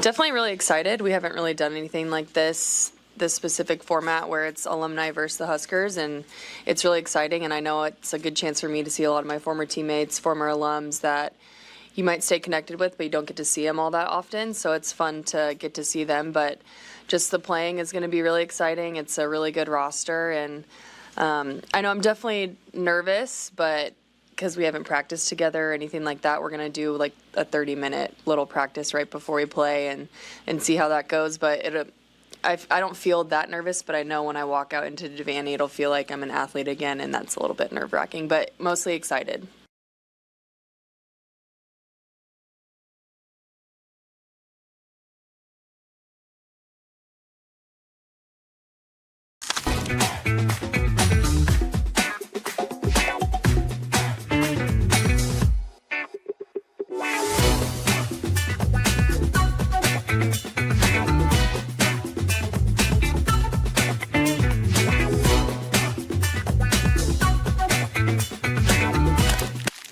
Imagine your first dream home and the feeling of walking inside for the first time.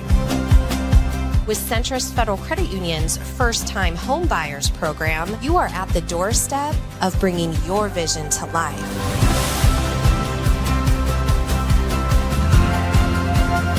Welcome home. From your neighborhood mortgage experts, Centrist Federal Credit Union. We are where you are.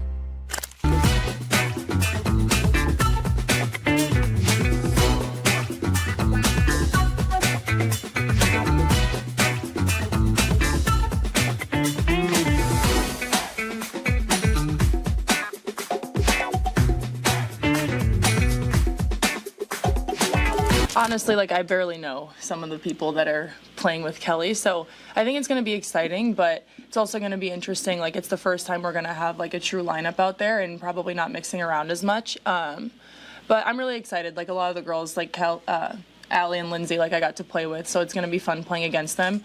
But yeah, I'm just really excited, and I know it's going to be really fun and competitive. What was your reaction when you first heard that they wanted to do this?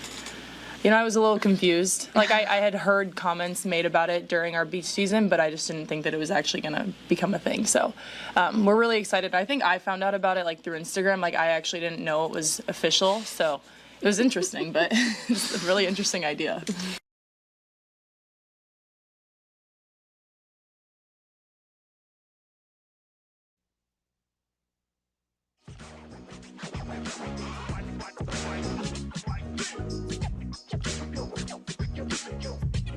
You're listening to Hurrdat Sports Live. Oh, yeah, no doubt, no doubt. Mike Sautter. Yeah. Mike Sautter. Oh, man, you're going to put me on the spot. Mike Sautter. Welcome back. Hurrdat Sports Live, presented by Centrist Federal Credit Union. That's DBM Ravi, Lulla here at Hurrdat Sports Bar and Grill. Joining us now, driving. Oh, you got it. Dude. It's been a while. See, he hasn't been with us. It's off. He's been at his house. I did it when I first sat down. It was, but you see, it was on when I first sat down, and then how can that even be your defense when it clearly was up? It was off. Instinctive. Come on, man. Do you know what I mean, though? This is like that can't be your go-to. Hey, we're like Thin Lizzy. The boys are back in town. I'm back here sitting in this chair. Thin Lizzy. That's a group. Yeah. The boys are back in town. Oh, man. I think that was the Bus Boys. The boys are back. 1, 2, 3, 4. Am I thinking of a different song? I think a couple of bands have done that song, so that could be okay. What do you think they're called? The Bus Boys? Yeah. I'm gonna look up, see if they've got a song. The like Bus Boys? Listen, it's been a long week, man. When your shower is turned on at 4:10, we're moving. That's like the Bus Boys. Didn't they sing some song about the boys? They have covered that song. So they've covered the exact same song. Okay. Yeah. So you're right. And I'm probably gonna side with the brothers. Because I'm guessing Thin Lizzy is not. Definitely not. Okay. We're going to show you what Thin Lizzy looks like. Yeah, I don't even know what they look like, but I know it's an old song. That's a heck of a name. And who's Lizzy? I don't know. Let's get a picture here, though. Thin Lizzy. Oh, one of them's they kind of look like ambiguous. Whoa. What kind of duster is that? The one in the middle might that not is be a cookie crumbler. He doesn't look 100% white. Oh, so it's giving me some, I don't know, some Beatles vibes.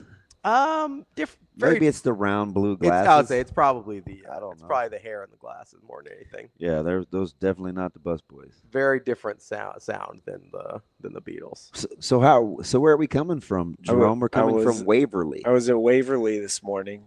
Yeah, they don't look like the Bus Boys at all. No, definitely not the same.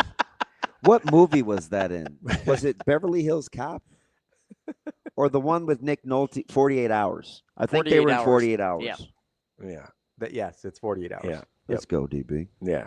It's coming from Waverly this morning, so I've been like Leonard Skinner, call me the breeze, just driving around. Keep me blowing down the road. Are you a windows down guy? No. No. I like air conditioning. Some people are just like that, and I typically try not to ride with those people, but some people just like the windows. That's down. how my wife is. She's windows down? Yeah, if I'm in the car, though, she knows better. That's tough. Yeah, I'm not doing it. Like but she likes if it's up to her, windows down. Bless her heart. I'm like, what are you doing? Her and my dad would get along. Like, what are we doing? Got a game today. It's 104. We're not turning on the AC. Gonna make you soft in this 15-minute car ride. 99% sure I'll be okay. Just saying. How was practice this morning? 6 or 8? Or 5:30. Whistle pre-practice was 5. He says 20, but it's like 5:18. So there's like pre to the pre. Yeah. And then that's good. I had to wake up. It rained on us a little bit. Oh, it did? Yeah. Oh. It was sprinkling. Yeah.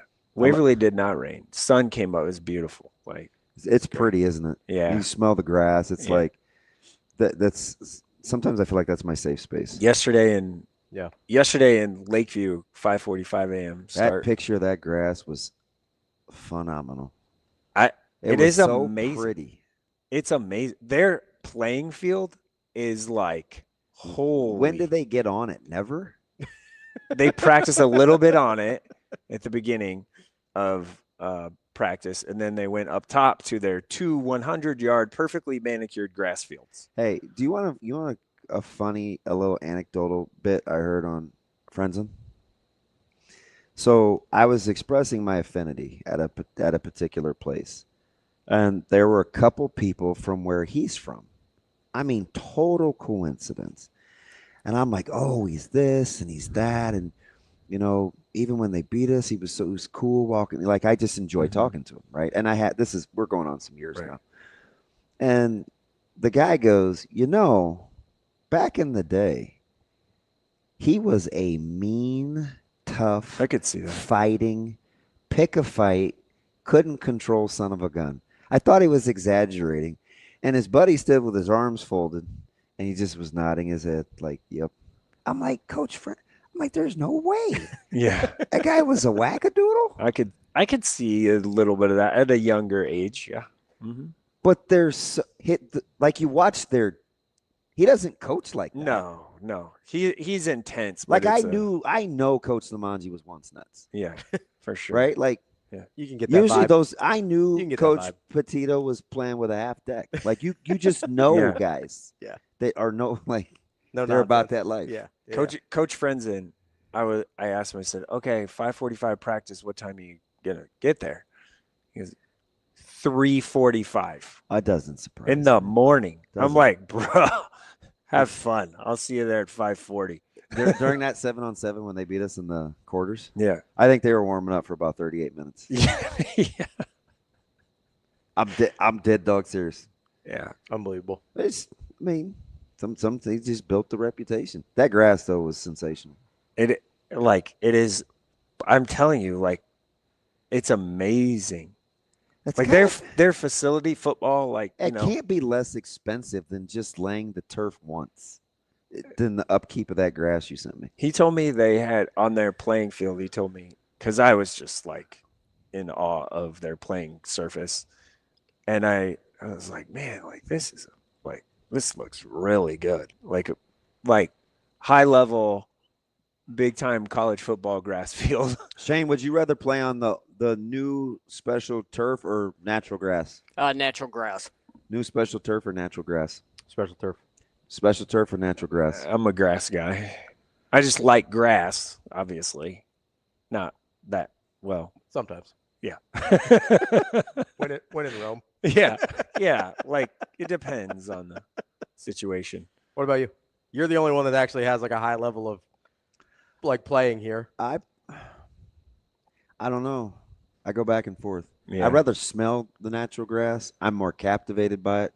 Not sure I want to play on it. I think this is my reasoning. I don't know if it's right or not, but I feel like I'm going to have less variability in the artificial, and so I like my chances not to get injured. 98% of the time I'm going to take the grass, but I'm not like lock stock. Yeah.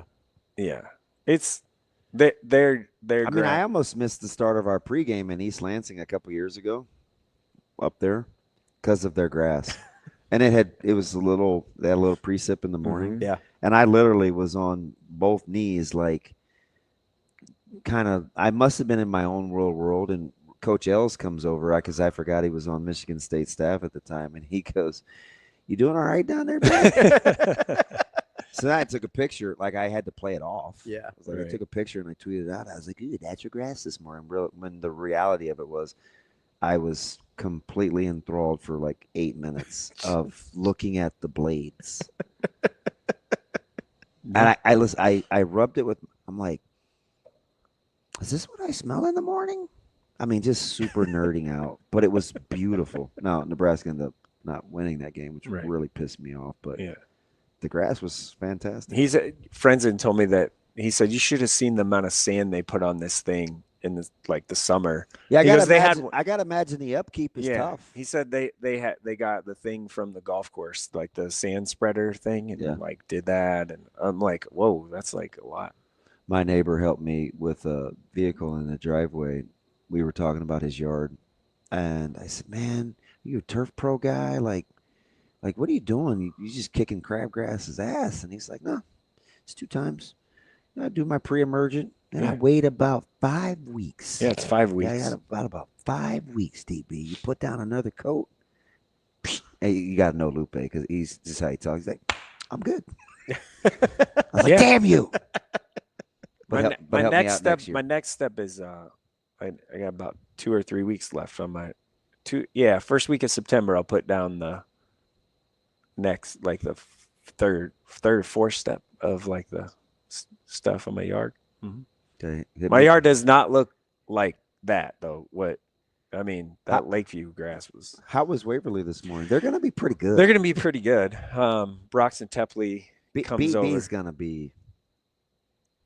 Yeah, comes over from Southwest, and like that changes them a lot because they return basically every receiver and then they play corner too. So there's a lot of depth there. They're big up front.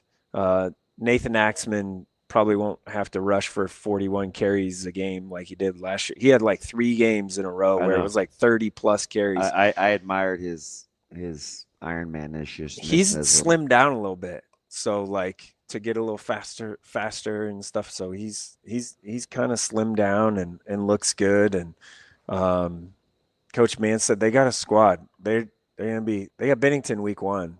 That'll be fun. And this always happens in B, so I should not be super amazed, but I'm just looking and I'm looking at Gretna East, I'm looking at Elkhorn North, I'm looking at Bennington, I'm looking at Waverly. There's a stretch for Elkhorn North. Mm-hmm. I think it's after like week 4 or 5 that is incredible. It has Bennington, Gretna East, Scott, and one more. It's like a 4-game stretch for Elkhorn North, and I was like, I immediately thought of we were talking about Washington's schedule, and you're like, oh, this could be a team that maybe you're just trying to make me feel good that day. That's actually pretty good, DB, but because of how their schedule falls, it may not look the way that you want it to. I was like, fudge, man.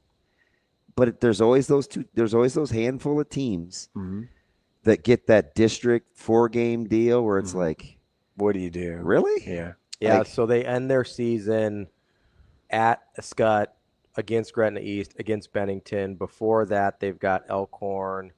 They have Gretna 2 weeks before Elkhorn. Like, what are we doing? They go at Blair in between. That's at the end of the season, too. Yeah. That's their last. Because that was the one team I didn't feel like was getting enough. I feel like, and then there's like they were kind of the afterthought, and I was like, I think they belong in the Scott, Bennington, Gretna East discussion, like all together. B is. For the first time in a handful of years, Class B is pretty open. Like there's about 6, I say. Bennington's going to be in that mix. Scott's going to be in that mix. Scott's going to go back to like running a lot of veer.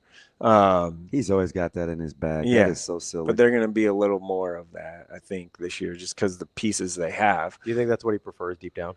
Yes. I don't know. He's still got to deal with Seth, though. I mean, how often would you like to not talk to your brother? Yeah. Seth, better put that thing up. Yeah. And then Gretna East is in that group. Waverly's in that group, and Scottsbluff. Like Scottsbluff's in that conversation.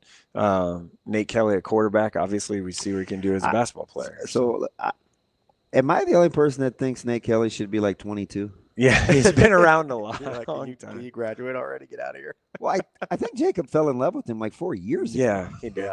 Yeah. And he was in high school. Yeah. Did he get a pre-COVID year? And Kelly's been around for a minute. And he's their quarterback, and they run a lot, and they run their quarterback a lot. Listen, he was playing against Caleb in Summer Bowl. Yeah. Yeah. I mean, Caleb's only going into a second year of college. It's not crazy. I mean, It's not kind of, but crazy. that was some years ago. Yeah.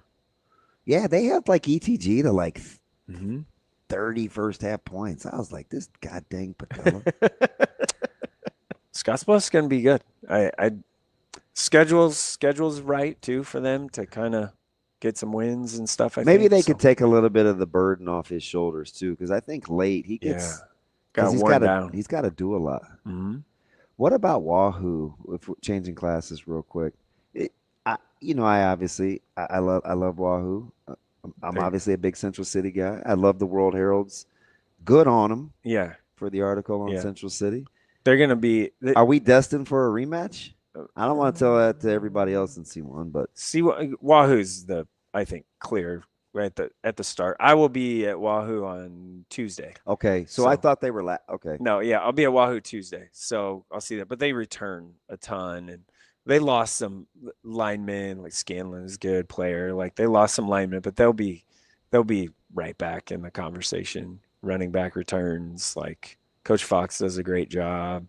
Central City isn't he something? He's made being a throwback cool. Because he's kind of throwback. He gives me throwbacky vibes. Coach Manstead told me this morning, we were talking about morning practices, and he goes, "Yeah, I talked to Coach Fox yesterday, and they're going at 4:30." He strikes me as a throwbacky kind of guy. Yeah.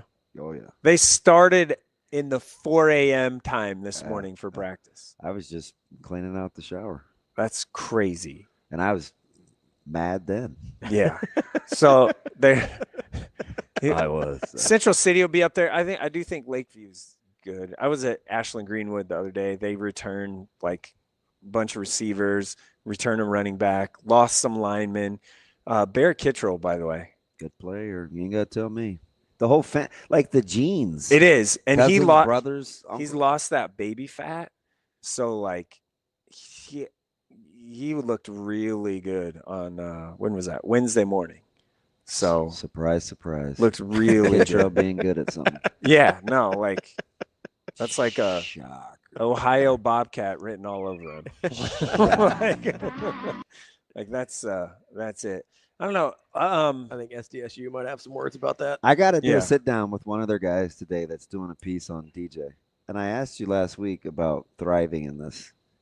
What's going to happen with so much good talent that, because obviously NIL and the transfer portal has changed the way Power Fours recruit. Yeah. Could he benefit? Maybe. He's going to play left tackle. Back in 3 years ago, he probably gets Jason Reynolds. Yeah. Right. Yeah. He probably gets, yes. Yeah. And I think Nebraska's well aware of guys like that want to be all in for their program early, and then they go out and they test well. Those are the guys that he's not going to – for all the hand-wringing consternation he gets over in-state recruiting, like if you show you want to be at Nebraska and you test well, then you're in. You're probably going to be – you're going to have a chance. And Jace is clearly a good tester guy. He's a good player, though, too. I mean, I'm excited to see – It was good to see Wolf get mentioned in the preseason for Elkhorn North. I told you, he might be one of their best kept secrets. Yeah, they're going to be – they return quarterback. Beachy's back. They lost that punch, like that game breaker in Tingelhoff, though. But so that'll be interesting because he was just like, if he got in space, he was gone. So that'll be interesting. There's a lot of hullabaloo about Class B. Hullabaloo. Yeah. Is that not a word you used? I've never enlightened me. I'm waiting for the punchline. Like, no, I'm just saying, like, there's a lot of like hype, a lot of talk, a lot of Yeah. A lot of shouting and talking. You mean amongst fanfare to themselves? Yeah, or no, just it's I think competitive. Yeah, because it's gonna be super competitive. So like no one knows who's gonna be, be that team, and I don't know if there's gonna be like an undefeated team. That would be. I mean, Waverly starts with Bennington, Seward, and then they go to McCook. Like if they get through that undefeated, then But it'd been interesting to see a fully healthy Seward. Yeah, that's too bad. Yeah. Because that's just too bad. Because Haas, their quarterback, it's well known now. He tore his ACL. So did he not know real time? Yeah, they were hoping for the best. So he did it right before or during like South Dakota State camp. He went up there, and then he played in our 7-on-7 tournament on a torn ACL all day, and that's a lot of dropbacks and stuff. Like I'm talking. That's days why I'm asking later. you. Did he not know? They had maybe a good idea, but they hadn't. He like, was MRI'd playing. it yet. Yeah, oh yeah. No, listen, like 15 feet away from me. Yeah, that's wild. I was like, huh. Yeah, Gretna's another one maybe in that group too, and be. I don't know. Sounds weird given the history, but quietly I cheer for them. Yeah, Coach Dalton's Gretna. a good dude. I just do. Yeah. He and I have a really, really, really good relationship. Yeah, he's a good dude. And Good he's kind of a cheat code. He knows a lot. He's a nerd. He likes scheme and nuances, and I like Coach D quite a bit. That's good. Where are you headed next? Let's see. Today, Bellevue West. Boy, that week 1 match. That's I know we interesting, got huh? our hands full, That's an but I interesting know one. where I'm going. Friday, yeah. I'll be tired as all get because when we fly back, I'm driving Yeah. back. I'm coming to work. I'm not even going to bed. I'm gonna get something to eat, and I'm gonna show prep for what happened a Yeah. couple hours before that. Yeah, Friday night after our practice. Yeah. Yeah, more trash talking going Yeah. on. There's a lot. Boy, that one. There's is- already they didn't even. How they're many like 2 weeks penalties away. were in that opener A lot. last year? A lot. It's at Between Bellevue those- West this year. Bellevue West and Central week 1 game is what we're talking about. There's a ton of good week 1 games. Westside North. Oh yeah, that's going to be a heater on Thursday, obviously, and then other Thursday night game is Miller North, Miller West is Thursday night too, so that'll be fun too. I'll be curious to see how Millard West responds to the transition. It's hard to move on quickly Right. from a guy that won that Right. many games. Yeah, I'll be there. I'll be at Millard West on that Monday. Hey, Actually, how about just flipping sidelines though? yeah, yeah. I'll be at Millard North tomorrow.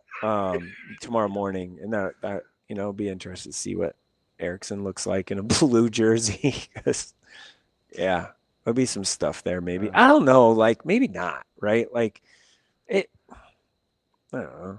Like, kind of don't blame him. I don't know enough. Yeah, I've heard some stuff, so that's why I say I don't blame him. I don't- So I don't know the facts, and I don't care really to know the facts about why and all that. But You got a dark horse? in A, Class A, man, North is not. You can't count that. I would not call them. No, I no, mean, no, that's no, probably no. a top 5. No, team, they're right? 3, 4, 5 right there. Yeah. Maybe.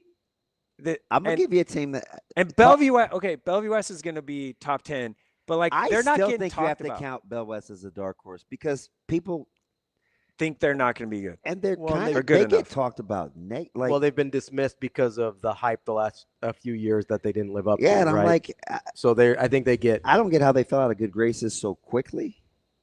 But I mean, their head coach was honest too, right? He's like, "Hey, listen, we got to win some games." Yeah. Right. So maybe some of that is on Coach Upman, but Yeah. I got one that kind of fit my eye, but it's hard without seeing linemen. But I like the way that they moved around athletically. Papio South. Yes. Oh, that's who Yeah. you were about to say, Yep. wasn't it? Mhm. Yes. Yep. I actually stuck around to watch, Yep. and I was like, "Huh." That's interesting. Quarterback play is going to be pretty good. Jones is a good back. Defense looks like they've gotten better. And they get a good defensive mind too. Right. Oh yeah. Yeah. No, their defense is helped from what people said, like, because they camped at Nebraska, and like, man, their defense was really good because I mean, Coach Pete's over there now helping out defense, and they move around a lot. They move around really well. I wonder how he'll adjust to Coach Clem's creativity. Yeah, it's a little mix of because I mean, yeah, I mean he'll get in the weeds, and he's not afraid to be unconventional. That's another one. That's another week 1 game, the Papio game, Monarchs and Titans. Yeah, I think that has taken the. How's Papio this year? I think that has taken the reign. New for, coach, like the nastiest. Yeah, like most. Yeah, even the parents, man. Yeah, no love lost. It's zippy. Really? And now they're doing the whole 1-for-1 school swap thing. Yeah, I probably haven't been to that game in a few years. The Papio South. It's always packed. Like It's surpassed Prep Westside. I don't know about Central North. Central North is pretty heat. I mean, you saw the video, right? How many in a row? Wait, how many in a row has North won though? I don't know. 4 or 5? 5? It's at 6, least 10? 6. I don't know. It's a lot. Feels like a lot. It doesn't seem like it was that many. Yeah, but that social media. That's why just don't do it. There's things that I bet they wish they wouldn't have done in that video. Which school? The Central video thing. Oh yeah. There's some. Well, they had to pull it down. Yeah, there's some stuff that was like, you probably shouldn't have done that, but they're good. Hey, Central with Pittman and Keith. I kept hearing the best safety tandem in the state, so I guess we'll have to. Like those two back there, they're long and athletic and stuff, so it's gonna be tough. Like put that to the test. Yeah, I mean, Torrey's obviously great. Reed McIntyre's a pretty good safety though too. It's not even ours. I mean, there's a lot of teams that play good defense. I know, but he's a lot of teams that Reed play McIntyre's pretty good. He's legit. Yeah, need to get that son of a. He's like. Were you gonna call him son of a gun word? You were close. You were close. I think that about him because he's real mean spirited. Yeah. Yeah, but I was gonna that would have say- been amazing. But I was gonna say gun. He always says son of a gun. I know. I thought you were gonna slip there for a second. It's kind of like, fuck. He is Reed's a mean kid. It's kind of like one of those. That's Mike Sautter. We appreciate you stopping by. Hey, maybe in the fall, just show up again like I used to back in the day. Do this back in the day. The boys are back in town. It actually goes, the boys are back in town. No, it's definitely the bus boys. The bus if that's boys. What they're doing. The bus boys are back in town. Yeah. Hey, make I sure don't- while I don't you're know driving. about Fat Lizzie. Thin Lizzie. Her too. Fat Lizzie's the cover band. Yeah, Shout out Hurrdat Brand Goods for the gear. That is pretty sweet. The hat. Hey, while you're on the road, make sure you get that seatbelt fast and is make it click. legit. It prevents injuries and saves lives. So your friends are at the NDOT Highway Safety. They Lab, are. Just letting you know Yeah. about that. Yeah. We'll be right back. More Hurrdat Sports Live. It's been phenomenal, to be honest with you. I mean, our team, and it goes back to our head coach, we probably have the most disciplined team in America. I mean, these guys are taking notes in every meeting. We put up a depth chart, we go out on the field, and everyone's exactly where they're supposed to be. We talk about a technique, and we show it up on film. We walk through it. We go do it live, and it's magic. I mean, these guys do it right. But that's not what I've done. I mean, I've taught them, right? But the infrastructure, right, that I walked into was amazing. And it goes from the head ball coach, and then it goes, all our strength coach, Corey Campbell's best I've been around. I mean, just the whole, so many different levels. So I'm just beyond excited. I'm excited to get out there and see these guys put it on tape.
there's a process that he does, and it's not easy.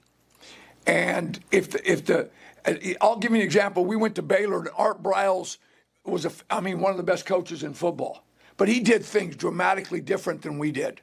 And Matt was a hell of a coach. So different ways of doing it. So you got to bring everybody together and now flip that.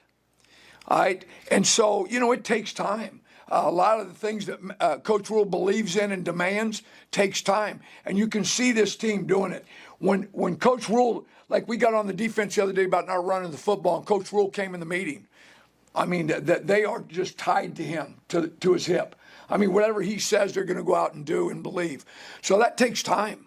And the relationships and all that. And that's why I think the third year, Matt's teams have taken a big jump.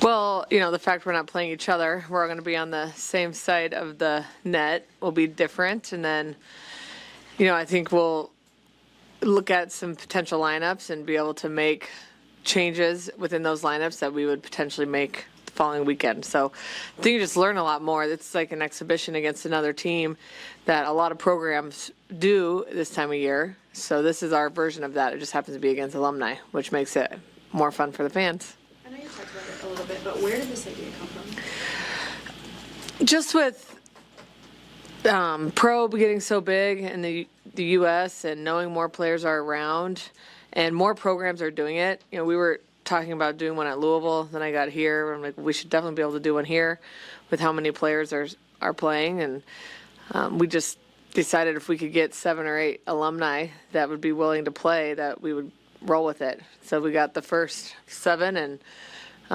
luckily we're able to add a few more. So the alumni aren't having to play the whole game. But we also want to make a really fun event. And Nebraska's got such great tradition to celebrate some of that during this time.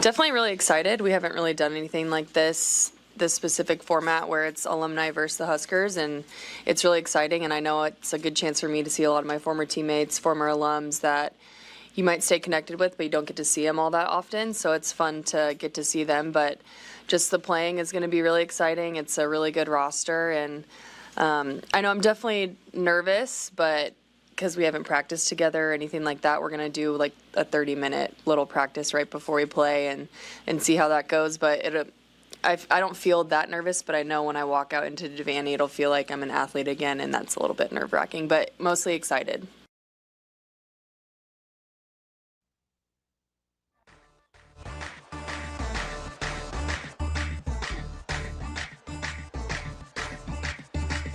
You're listening to Hurrdat Sports Live.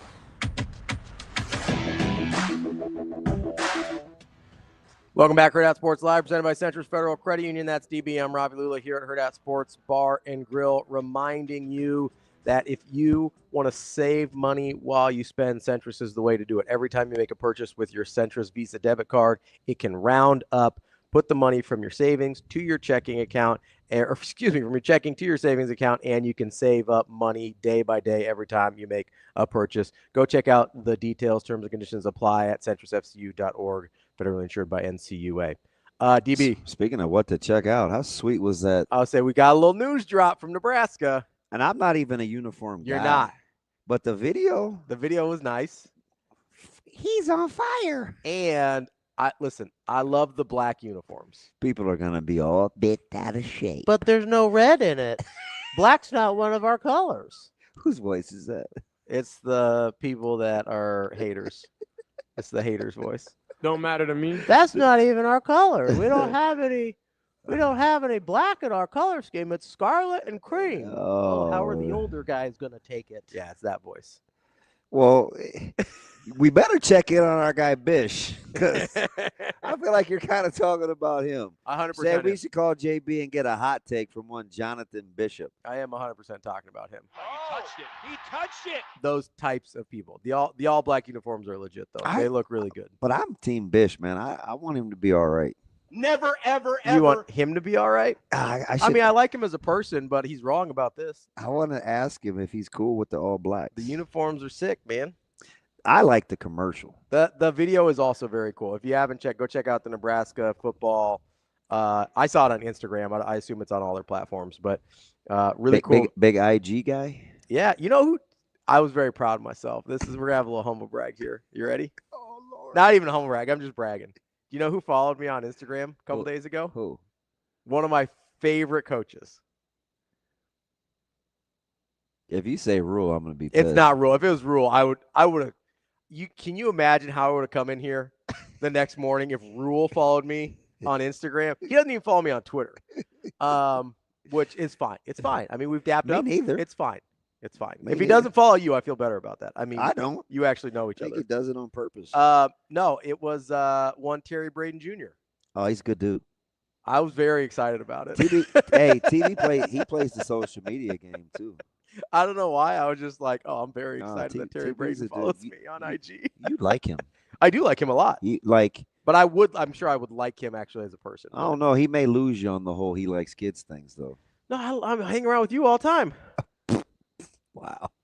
You're one of my boys, and nobody's advocates for kids more than you. 1, 10. Well, listen, I like to use examples. What do you want me to do here? I'm cool, man. I mean, I hang out with my sister. She's got 4 kids. I'm cool. I'm pumped. I'm gonna ask Verz too, as a proud 308 guy, even though he's only in Central Nebraska. Mm-hmm.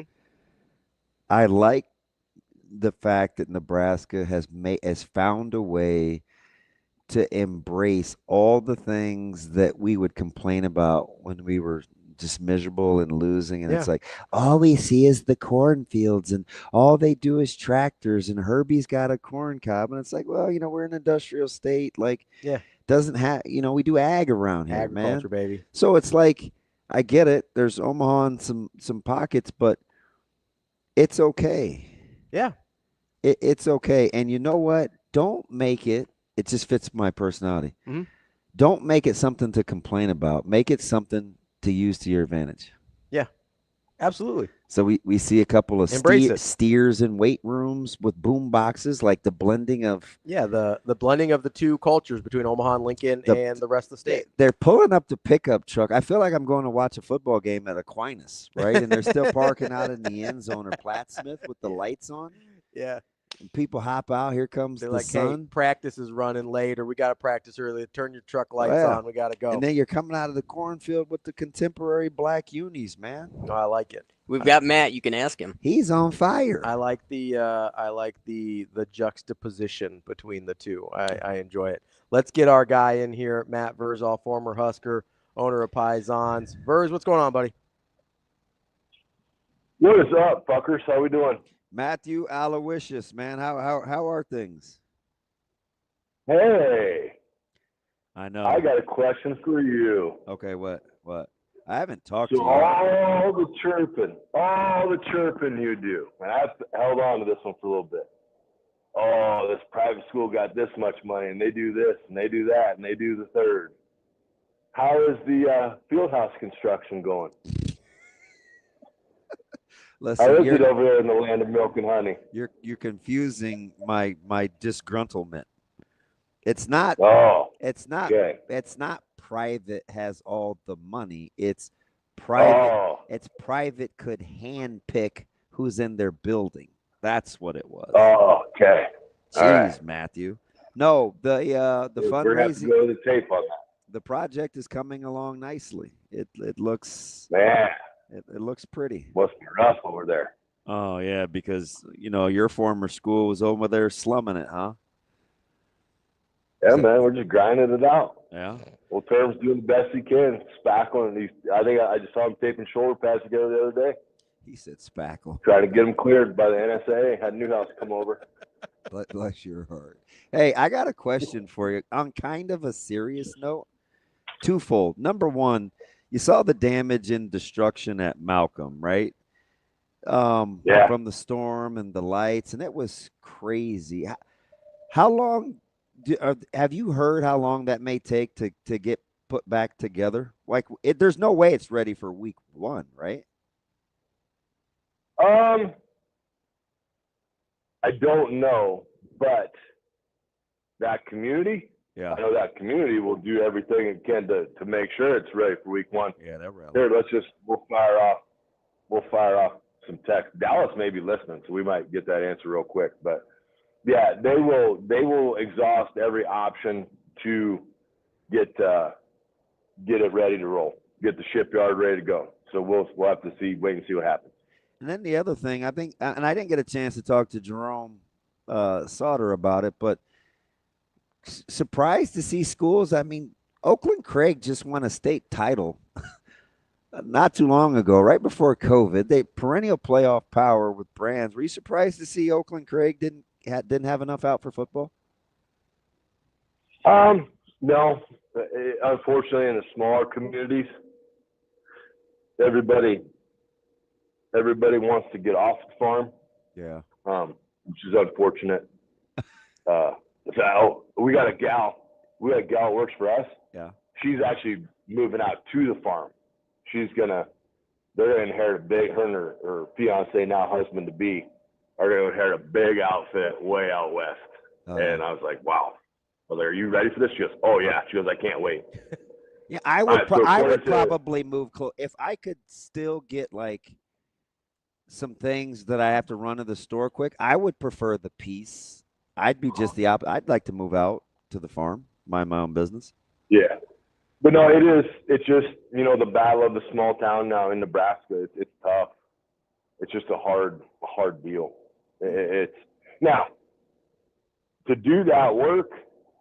Like, you got to be built different. Like, people, and everybody is very protective of me, and I appreciate it. And like, why do you work so much? Why do you do this? That's the third. I'm like, hey man, my grandma, may she rest in peace. When she, we talk on like a Thursday, she'd be like, oh, how many hours you got in? And I'm like, 50, 60. She soft. I'm like, oh, okay. Because that's like Tuesday. She added hours to the day, but it's just you put your head down and grind. And people, the majority, now I'm not saying everybody, but some just don't want that. And that's okay. So they go away, and unfortunately the small town suffers. But the thing with small town, they're resilient. According to athletic director, they're going to move the start time up in Malcolm to 5, and then they're playing. So. Oh, okay. Get her done. Hey, what else I think is cool about, because I want to get into Nebraska, because this isn't a uniform discussion, so you can share with me whether you like the black or the not. But the video, right? You get the pickup trucks pulling up, the lights are on, and kind of the fabric of the state, and then the guys are coming out of the cornfields, and you see the uniform reveal. And I'm like, man, I get goosebumps because, like, one of my very best friends, right? The 308, we're from two totally different backgrounds, but we've hit it off for 24 years, and it's like we can go hang out, and we can have Abdul come out, and he's a Compton guy. Like, I like the fact that they're kind of using the essence of what the state is as a positive, and not so much, man, it's always this and it's always that, and we don't get represented this, and all we see is corn and it's very current athletic department-ish to use what was once a burr or a complaint as like a positive, man. I may put a bull in the weight room. You guys may think it's corny, but it's a play on words, right? You think we're backwards, so how about the steer with the boombox, right? Like, I like that kind of stuff because we're using it to our advantage now. Well, I mean, we've all seen one of the greatest pieces of cinematic history, 8 Mile, right? Final battle scene. In history? I'm just gonna lay all my cards on the table. Here's everything what you view of me as bad. Okay? Here's everything that you view, but I'm still here, and I'm still swinging. And you know what? You may think it's corny, but you may have some guys like, you know what? Just for the hell of it, I'm gonna go check that out. And all you really need to do is get them to Nebraska, okay? And then you get them in the atmosphere, and you get them in like, oh man, this isn't what I thought it was. And look at these facilities, and these people are super crazy nice to me, and they spoil me rotten here, and I get to do all X, Y, Z. Like that. Lean into it. Why not? Yeah. Because say it appeals to this. Say it appeals to this. Say there are 4 or 5 big old corn-fed monsters down in Georgia. They're like, man, look at that. They got bulls. They got corn. I'm going to go check that out. And now you get, right? Yeah. Lean into it. I mean, lean into it. But I love it because that's what we are. Like, that's what the state is. One of my favorite things we ever got to do, you know, right before we flew down to the bowl game, we took a bunch of guys up to Grandma's farm, Larry Townsend being one of them. Okay? Yeah. So we're driving up Los to the Angeles, farm. California, Larry Townsend. Correct. Black Steel, Black baby. Steel. Black Steel. And we are driving, and he is nervous as shit. Like, he's like, oh, man, this is where the crackers end me. Like, they are taking me out here in the country, and I am never getting back to California. And my grandma, all of 5'1", and old LT gets out the truck, and she's like, God damn. You know, but she got the chance. She's like, you know, take the 3-wheelers out. So we're buzzing around on the 3-wheelers. And we went inside and ate, and you break bread, and you just kind of learn about your buddies, and you learn about your family. And he was just like, I never even knew this is what it was. He goes, I just thought, you know, this stuff just showed up in California.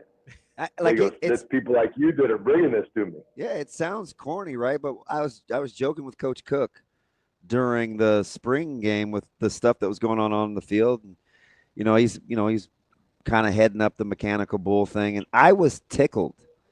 And you know my personality, so this will make sense. I was tickled to see guys like Judy on the mechanical bull, like embracing it with the cowboy hat, and he put the toothpick in. And because he enjoys getting some input from Harburg and Riley Van Poppel and guys that he's got to play with. Because I think it's like us, right? The more I know about you, the more I'm willing to be and work with you, right? Even when you're saying things that, whether they're true or not, I may not like, I know where it comes from because you spent time with me to understand like who I am. Like ultimately for these guys, it seems corny, but man, you know as well as anybody, that stuff works because you actually understand your teammate.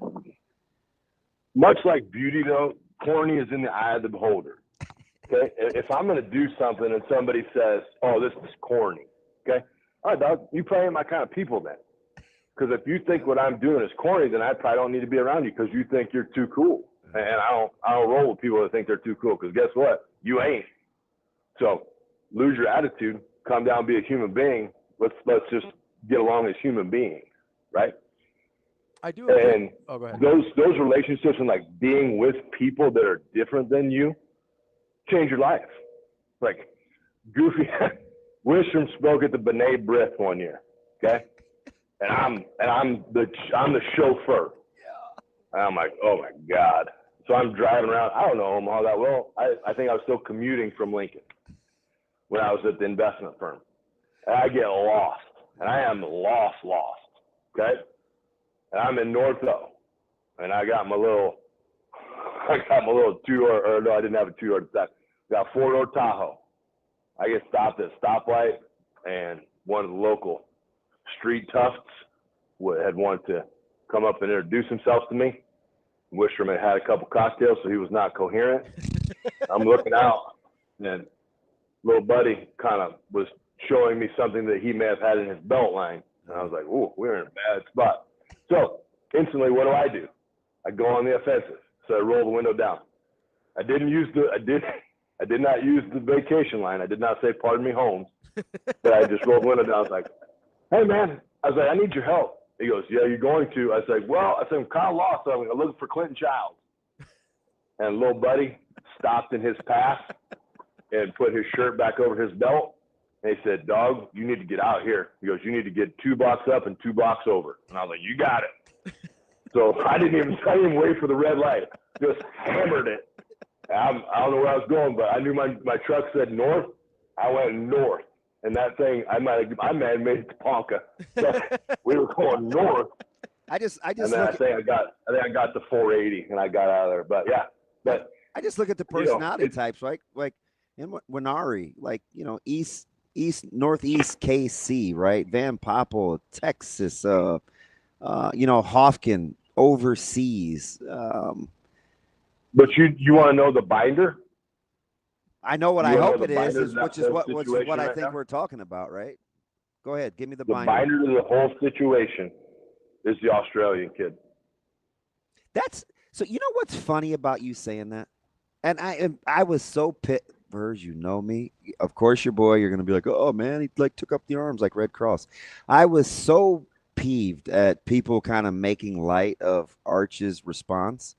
And I'm like, you guys just don't get it, man. You just. So you don't need those people in your life.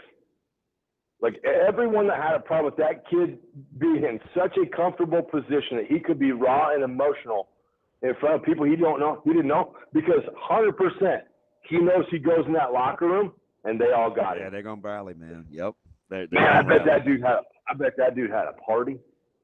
I mean, man, I bet they had one. Like, I bet they got. It's like people. Them Australians can drink. Had a drink. You ever drank with an Australian? Beer. No. I'm not a Foster's guy. Isn't that like their jam? But wasn't that the beer? They don't care. Hey, they don't care. Hey, but listen though. So, you know, because it was the one I tried to typically not tell people how to fan, but I came back in the morning after that deal, and I told Ravi, I was like, hey man, I need a little grace. I feel like I'm being a baby. Like, just correct me if, you know, just check me if I'm out of pocket. But how we handled X press conference bugged me to no end, because, and I try to tell people, with a situation like Arch and where he's coming from and how the players have kind of put their arms around him and gravitated towards him, even though I think he's gonna be a really good player. Like, being away from home clearly was a problem for him, right? And it took a little bit of time to get him here, which people don't know that backstory either, right? So it's like, wait, you are coming, right? I think we can work this out. Hang in there. So part of what Eck was saying wasn't for us to digest and say, oh, he's over the top. It was to walk him through what this could really be like. Hey, it may not be good. You may get off to a slow start. 3-4 games, a couple bad kicks, but by the end of the day, when you look at the body of work, he's not talking. That's not for us. That's for the guy that's sitting in the room that's getting ready to take the mic or at the podium for the first time. Like, that stuff is going to matter ultimately, I think, if you're trying to build the culture that you've talked about for 3 years.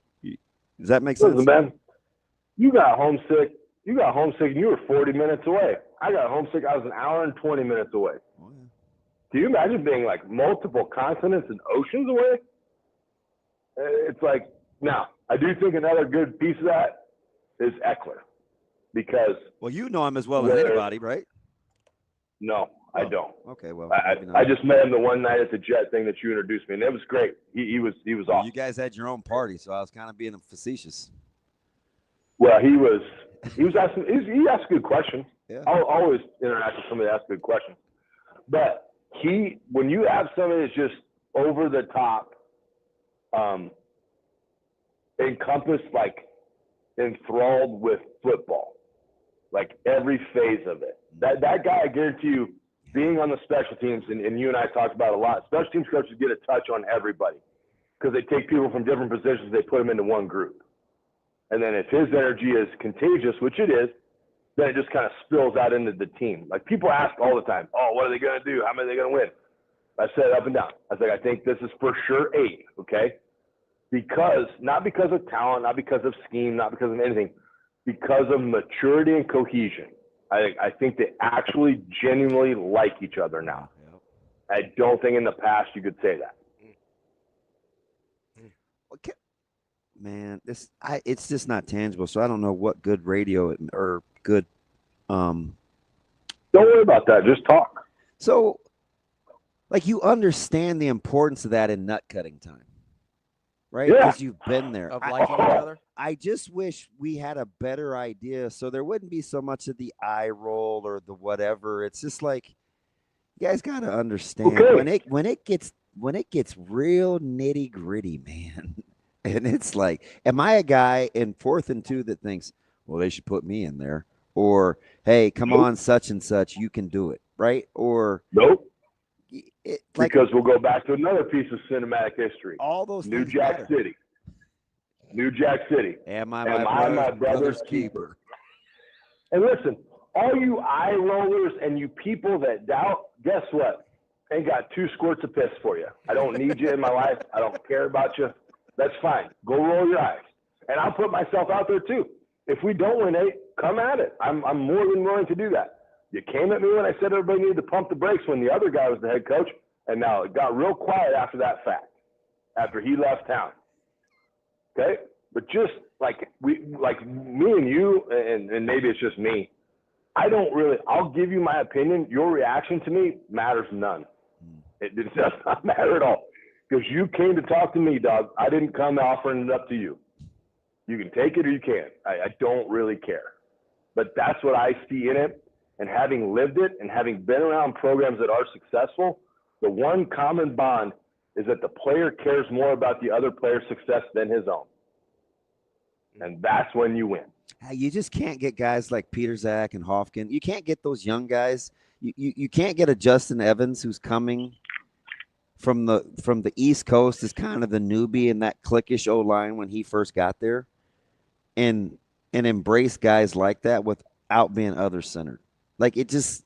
Is that why the O-line has, like, stood out sooner, even though the guys weren't there yet, than the rest of the groups? I kind of think so. I mean, that's how you get a guy like Pritchett in the fold, right? Like, the culture has to be able to take that in and on and have it be meaningful. Because, correct me if I'm wrong, like, and Verge, you correct me if I'm wrong, the O-line got better faster than we thought it would without getting new guys in, right?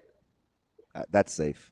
Like, that's no, but I don't think all you got just take Ben Hart. Don't say generally speaking, just take a guy like Ben Hart.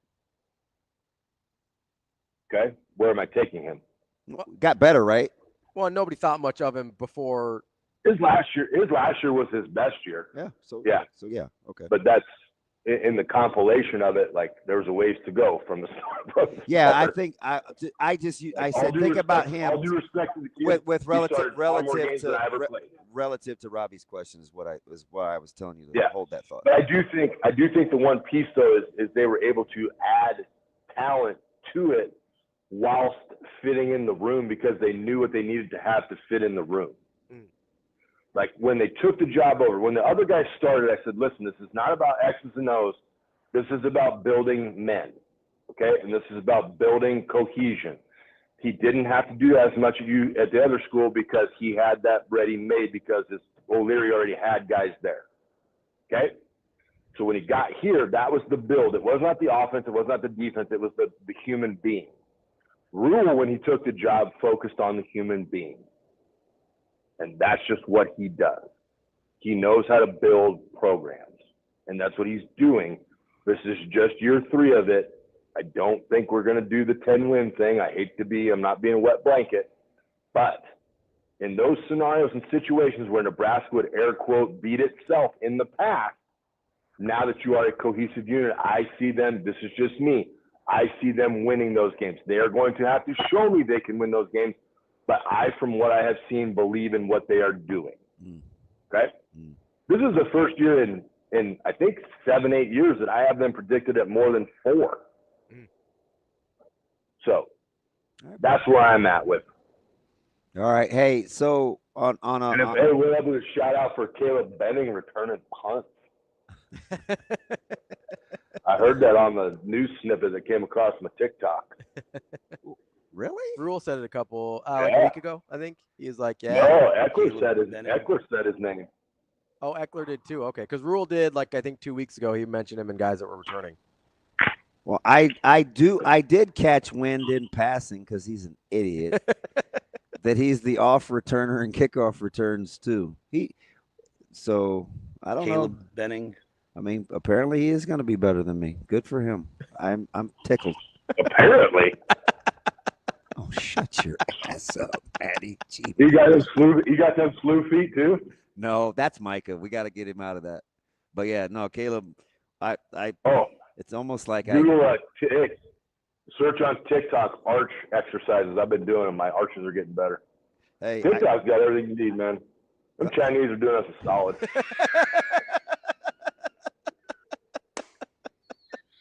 Wow. Rebuilding my arches. Hey, all my recipes. Egg beater thing. Hey, I gotta get you. I got my sweet red fox shirt. Hey, that thing is funny. Baby. I got a couple jerseys off there I like a lot. Yeah, you did. Yeah, man. Hey, so let me get you out on this. Bought these drain covers that the guys in the back ruined, but they were sweet while they lasted. Hey, how pissed are you with the whole Ben Johnson complicated offense, get reps Caleb Williams thing? Are you ready to throw in the towel already? No, I just wear my favorite shirt. Boy, I hate being right all the time. Like the Cubs. Like people feel like, why are the Cubs bad? But listen, man, I'm gonna be as committed as a fan as you are an owner. If you spend some money and get some players in, I'll cheer my ass off. If you do nothing at the trade deadline, nothing, and then you wonder why you're going on a skid in August, I can't help you. And maybe you should just pass it on, get a new GM. Regular. But yeah, Caleb Johnson's best pass that he's thrown Caleb was Williams. to alignment. Whatever. And to alignment. You better hope they become Caleb Johnson if he's all in on Ben Johnson. That's a good one. They ran offensive lineman against defensive lineman pass routes. Only pass he threw on time and hit the guy in stride. And the big old offensive lineman caught it, and then he just started running for his life. And he is so uncomfortable. It is just hilarious. And he's got both hands on the ball. He's like, I caught it. I don't care. I'm just running to the sideline. Man. But it was on time. Unlike if Ravi's right about Nebraska getting to 10 wins, he'll be incorrigible. If the Bears are bad, as much as I see you, and you're going to get on me about that, I may have to officially start staying at home. I won't because it's not your team. It's just my team. All right. Like, I think Pittsburgh's going to be good. They are, I ain't lying, to be honest. They are. I think they're going to be a problem. They're going to be putting some heads to bed on defense. I think all heads to bed, as my man. You better get Cam Haywood happy, though. I'll tell you that. No, we'll take care of the big fella. We'll take care of him. He just signed. Listen, he saw that he saw that Watt money and was like, whoa. You know how many doubles I command? We talk about family affair, too. Man. All in Hayward's there. I know. Hey, little bro is a tight end. We need to keep him in the fold, too. Keep them all happy. You can eliminate little. You can eliminate little. That tight end is ginormous. Yeah. Let's be physical, baby. All right, buddy. You be good. Hopefully your Cubs will start. Have a good weekend. Hopefully your Cubs will start to score some runs here soon. They won't. I mean, why would you make any changes at all? Like, we're good. Like, are we? I bring up a whole coaching staff. Listen, I asked two of our national guys 2 months ago if the Cubs could keep this offense up, and they about laughed at me. I'm like, okay, we'll see. You guys having some career early. Yeah. Maybe I do know a little something. You know that I respect your baseball prowess. I really feel that you could have made a run at baseball, and we'd all be in the major leagues now. But listen, you know when the baseball looks like a beach ball, and it doesn't matter where they throw it, you're hitting it. That was what the Cubs were on for a glorious 2-week stretch, and then guess what comes back? Reality. Yeah, I'm just trying to recapture first place from the Fathers because apparently the Dodgers can't win either. So but this is the Dodger MO. They don't care. Just get us to the dance. We don't care who we dance with. We're about to roll all of you. At some point, I'm gonna need some healthy pitchers, though. That could be useful.